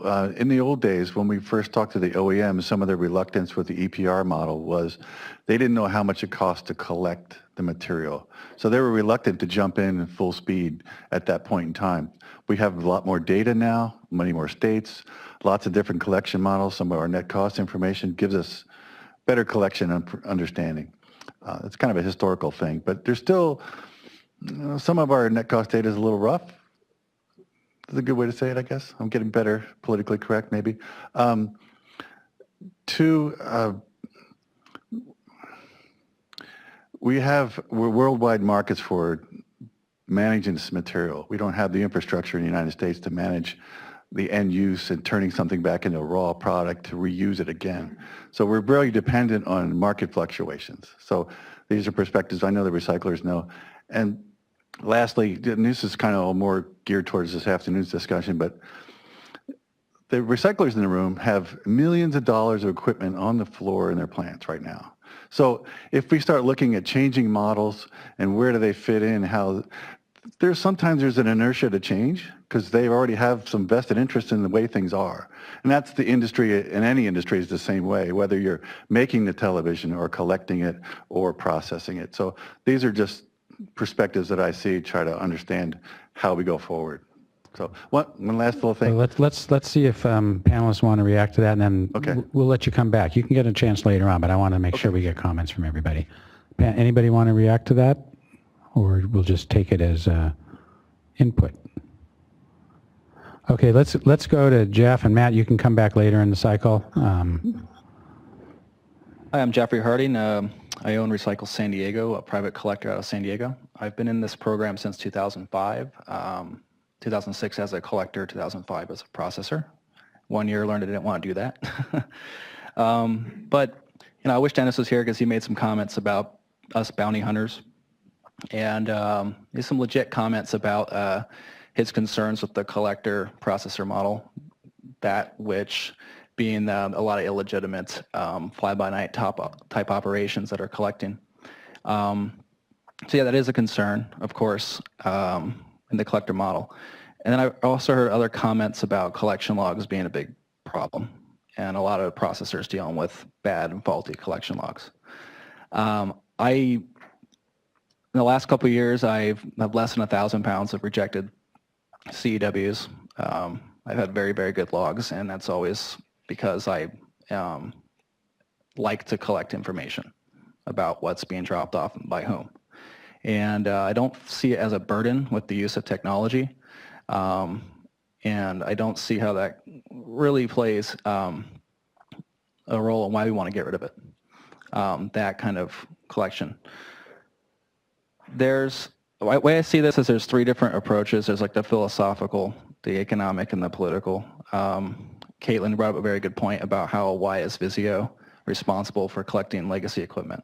I completely agree with you on that.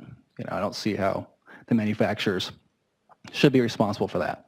My personal view is that consumers are responsible, and that if consumers are responsible, that means that to protect them and their payment of recycling at the point of purchase, I believe that the state of California should be the one advocating for them, being the one who issues payments like we have at this program. I think it's a great program. Now, obviously, there's a lot of the economic issues with the commodity market. You processors have a better understanding of that. So I guess my questions to you is, for the bounty issue with the collectors, why not create a registration fee like manufacturers do in other states for collectors? Why not do background checks on these collectors so their officers are? And why not issue registration fees for types of collection, whether you have a permanent collection facility, whether you're doing events?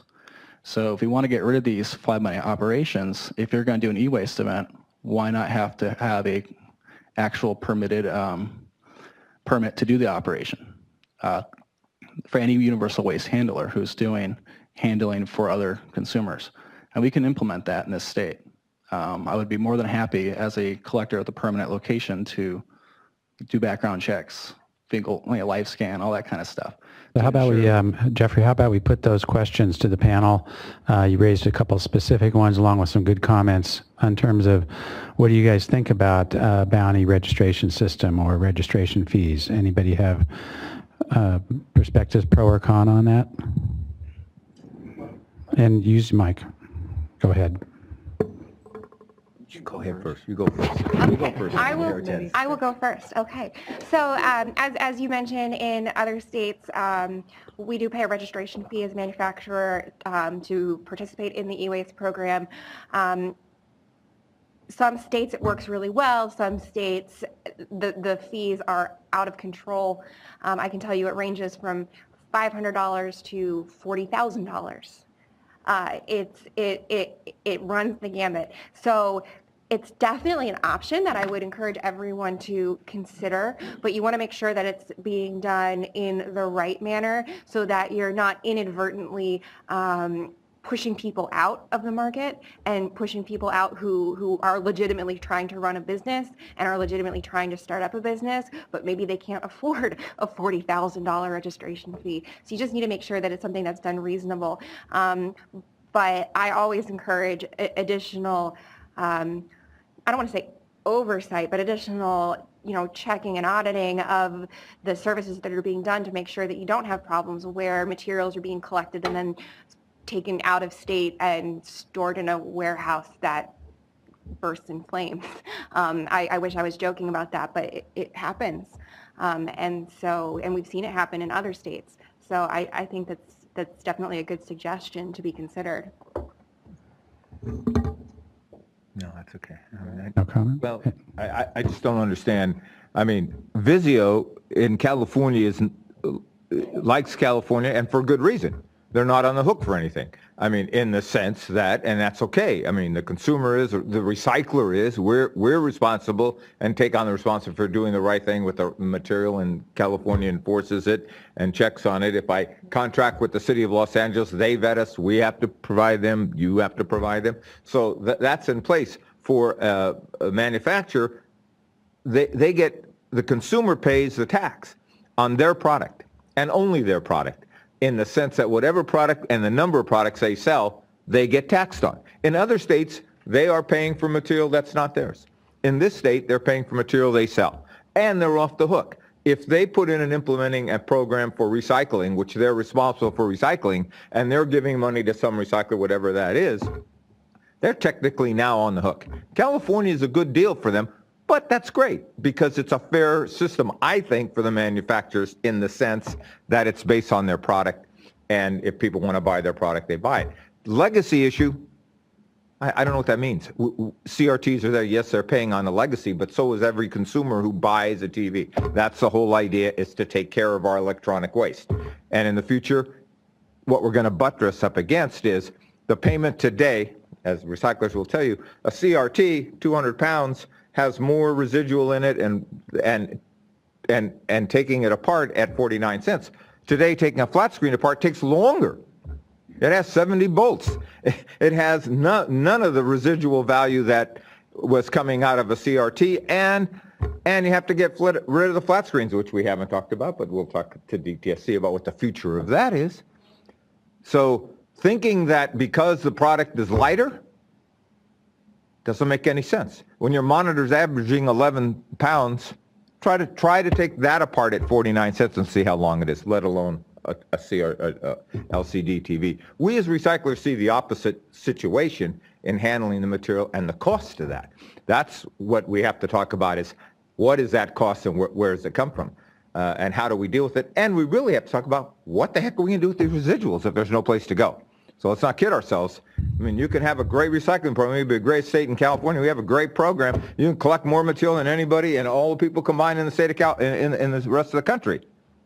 So these are some of the questions that we hope you'll be discussing in the breakout sessions. You know, we had the issue of differential rates in the survey, and that's clearly related to this. And what are we going to do with the different residuals? So as we later in the afternoon, I hope you get into more details on, you know, these different approaches and how you would handle these issues under the different models, which ones might work better. So I want to, you're welcome to come back in the queue, but I want to go to Doug, who had his hand up, and anybody else in the audience who hasn't commented yet want to make a comment, because then I can go back to folks who want to say more. Okay, got way in the back there. Hey, I'm Doug Cobold, County of Sacramento, but also wearing two other hats today, and that is the Vice Chair of the California Product Stewardship Council and the President of the National Stewardship Action Council. So my comments are more about the EPR side of this thing here. EPR is going to be a necessary part of the solution that we come up with today and in the future as we roll this out, in the opinion of both NSAC and CPSC. EPR put some of that onus on those manufacturers. I know the Vizio representative loves the California program. Dennis is absolutely right. There's no real stake in it for any of the manufacturers here in California because the consumer pays that fee. Certainly when you talk about legacy costs, that makes it fair, because Vizio didn't create those CRTs, so why should they pay for them? But moving forward, we've got a lot of materials that are not being covered today that are still either being recycled at a cost to local government, as we do in Sacramento County, or they're being disposed of. And so how do we deal with those? The best way to do that, do we want to put more fees on the consumers? Consumers are feeling taxed to death, and so maybe the better approach would be to start, as we add these materials in, let's think about the EPR approach and how can we get the manufacturers to start ponying up some of this, because you can't have the problem like was being elaborated on, that there's unfair back-end costs on certain manufacturers and not on others, but the stewardship organization, if set up properly, will take care of that and make sure that those unfair practices don't happen. We've seen this in the thermostat industry where they've set up a program on EPR, and sure enough, the smaller guys were getting gouged at the cost of the bigger guys. And so there's stuff being taking place now to try and fix that. But moving forward, we would want to avoid that unfair advantage of the big guys stomping on the little guys. But again, EPR does need to be a big component of this, because without EPR, what's going to change the manufacturer's design process for the future products and how they, for example, Dennis said 40 bolts to take apart an LCD screen. Absolutely, it takes longer to just deconstruct that LCD screen than a CRT screen, but at a fraction of the revenue they're getting for that cost, or the cost of that deconstruction. So thanks, Doug. Now I'm going to let the panelists respond, but I want to also say, this is going to be a big topic of discussion at whichever table is the EPR table. Clearly, we're going to have folks, as you go around in the breakout sessions, either responding in favor or against kind of what Doug's espoused, and that's the kind of discussion we want to foster. But we'll give an opportunity for, I think Caitlin wants to say something, and anybody else. Quick responses on that one, and I want to move to the back of the room. I promise I'll keep my response quick. I do just want to clarify something, as I keep hearing that in California the manufacturers have no responsibility, and that's not true. So in California, like I said during my panel presentation, they did adopt the European ROS Directive, restrictions on hazardous substances. Every year we have to make sure that our products not only do not have those substances in our products, but that we're actively working to continue to reduce them. So that's where the incentive lies, in having manufacturers make products that are more environmentally friendly. I understand the concern about the product maybe takes longer to disassemble, but the whole purpose of this should be doing something better for the environment and for our city as a whole, and for our state as a whole and our country as a whole. And if that means you're incentivizing manufacturers to make more energy efficient, more environmentally friendly products, well, obviously what's going to happen is you're going to have less recyclable materials available. It's source reduction, there's going to be less available at the recycling end. So that's something that everybody needs to just consider. That's there. I know everybody has their opinion on this, but manufacturers are not just off the hook in this state. A lot of work goes into the design of our products to make sure that they are environmentally friendly, and we are working to reduce those hazardous chemicals. And part of that is because of the law that we have in place today in California. I'm not telling you you're off the hook, but you are compared to other states. And Stuart, I mean, and I agree with you, but I think there needs to be a combined effort between you, the manufacturer, and us, the recyclers. Because, I mean, the real issue for manufacturers, if you go to Product Steward, EPR, and, we look at other states and we see what recyclers got, forget about what's in their product. If you don't get the kinds of resources you need to adequately take care of this material in doing the right thing with it, it makes no sense, and who cares what they put in their product? I mean, this is sort of a hybrid kind of thought process here moving forward on stuff that we're not doing today. But there is room for all of us, but only if all of us work together to understand that all of us have some responsibility here, and all of us have to pitch in and understand what that is and what makes sense economically. So, I am a fan of some hybrid coming down the road, but I'm not a fan of pointing out to the manufacturer and saying, it's you. It's not them. It's us. It's you. It's all of us. And we can make something work because we got CalRecycle and DTSC who worked with us for 15 years to build this damn thing, changing it and pressing with it and playing with it. They're going to have to change too. But I think there's opportunities. But that's why this forum is so important, because I think outside the box, think crazy for now, because that's what we want to do here. We want to come up with some ideas here, some thoughts here. We can throw it out, we can play with it, but going down the same path we're going, here's what's going to happen to all of us recyclers. So these are exactly the kinds of things. It's going to be throwing this material. It's not going to be being collected. There isn't going to be a program in place. Can't afford to do it. Sorry, Dennis. No, I didn't mean to cut you off. So these are exactly the kinds of questions that we want to be discussing when we do the breakouts. We're going to break you out into 3 tables and ask you to rotate. One's going to be about sort of the current fee system and what would you do to change that. Another's going to be about EPR and what would you do if you wanted to have an EPR system. How would it have to work to address some of these issues? The third table is going to be a take back or hybrid or other ideas. So we're asking for this kind of discussion, especially at the breakout sessions. And, what do we need to do to make any of these models work well? Is kind of where we want to go, and what things do we need to avoid. So we're going to run for a couple more minutes. I want to check, Andrew, do we have any? Yeah, I've got one in the back. Do we have any online?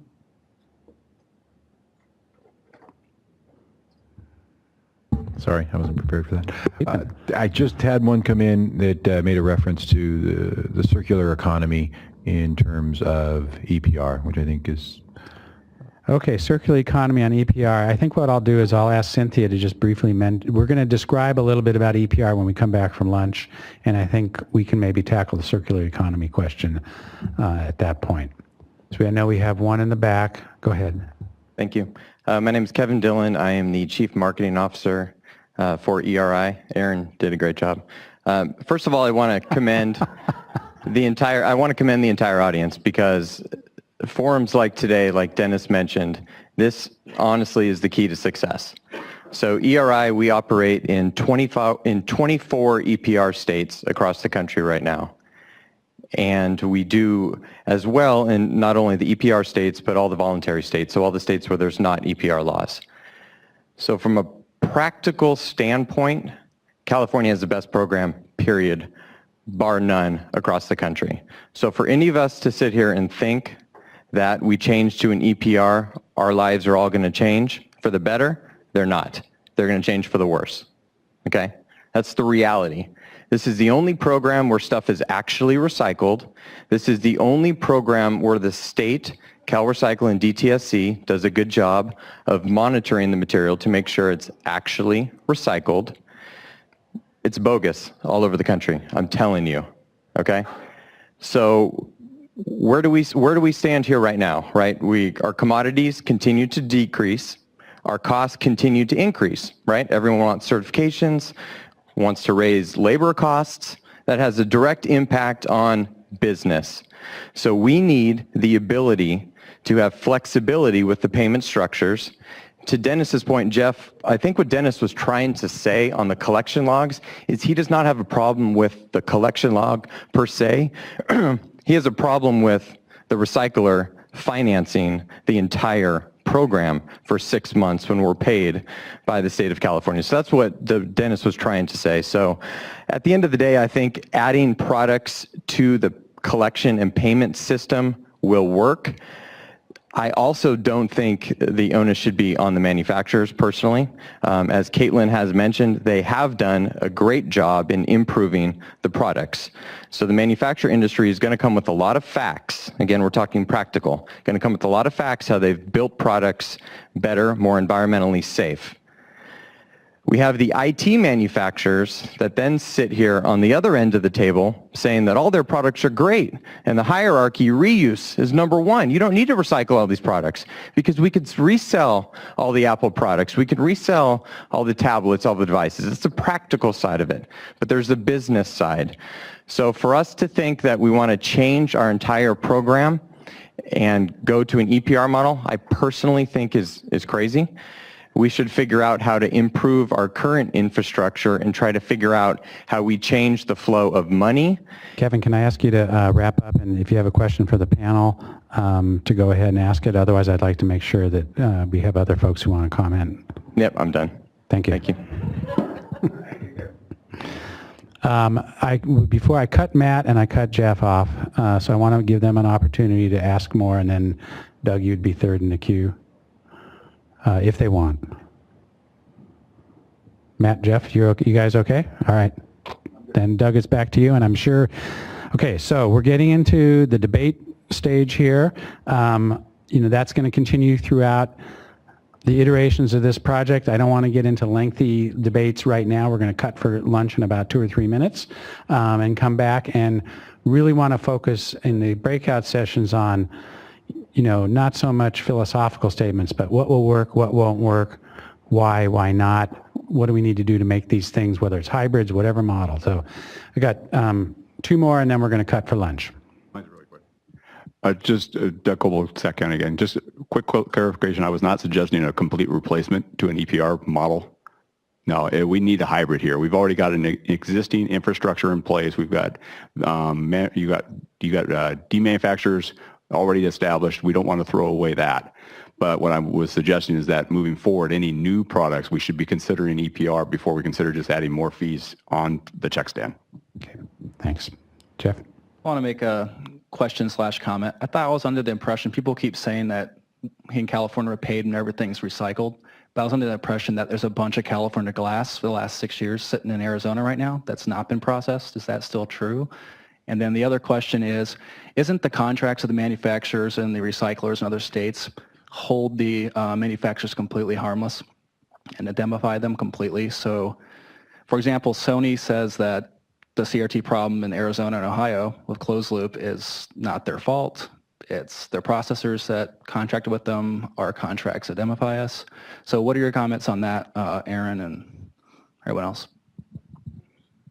Well, I know in the state-operated program or in the EPR-operated programs, the manufacturers actually can be tied to that liability due to they're the ones that contracted and paid for that recycling. So either through CERCLA or RCRA, they can come after them.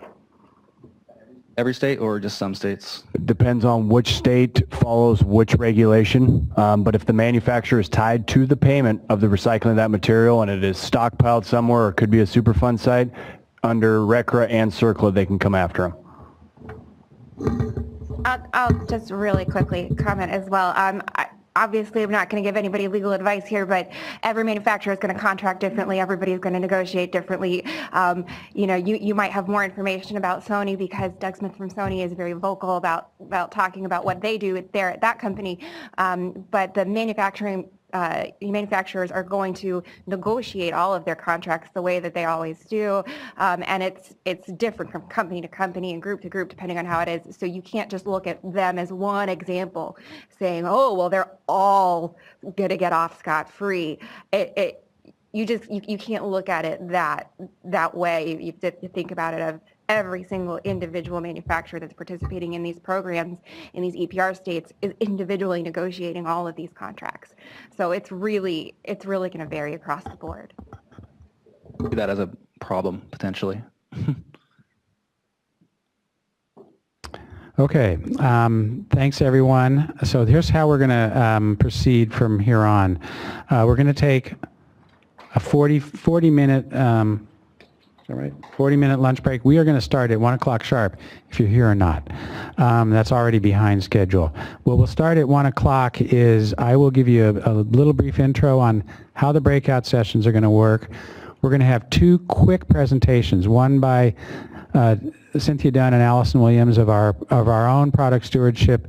I think it's Cynthia maybe. How CalRecycle views EPR, because we have a lot of experience with this and we have a lot of experience with what works and what doesn't work. So I think that will help inform some of the discussions. Shirley's then going to give a short presentation on what we mean by take back and how we view that as well. And so that we hope will set the stage for some of the discussions in the breakout group. So when we come back, we're going to assign you first, for the first round, to specific tables, and then you'll be free to rotate.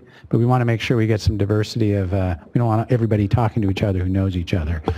So lunch is quick. There's a cafeteria downstairs. There's a sort of a cafe right across the street as you walk out the main building. Those are probably the 2 quickest places to get lunch. You're welcome to bring it back in here and eat, and we're going to start at 1 o'clock. Yeah, Farmers Market is open too. I forgot. Wednesday in the plaza.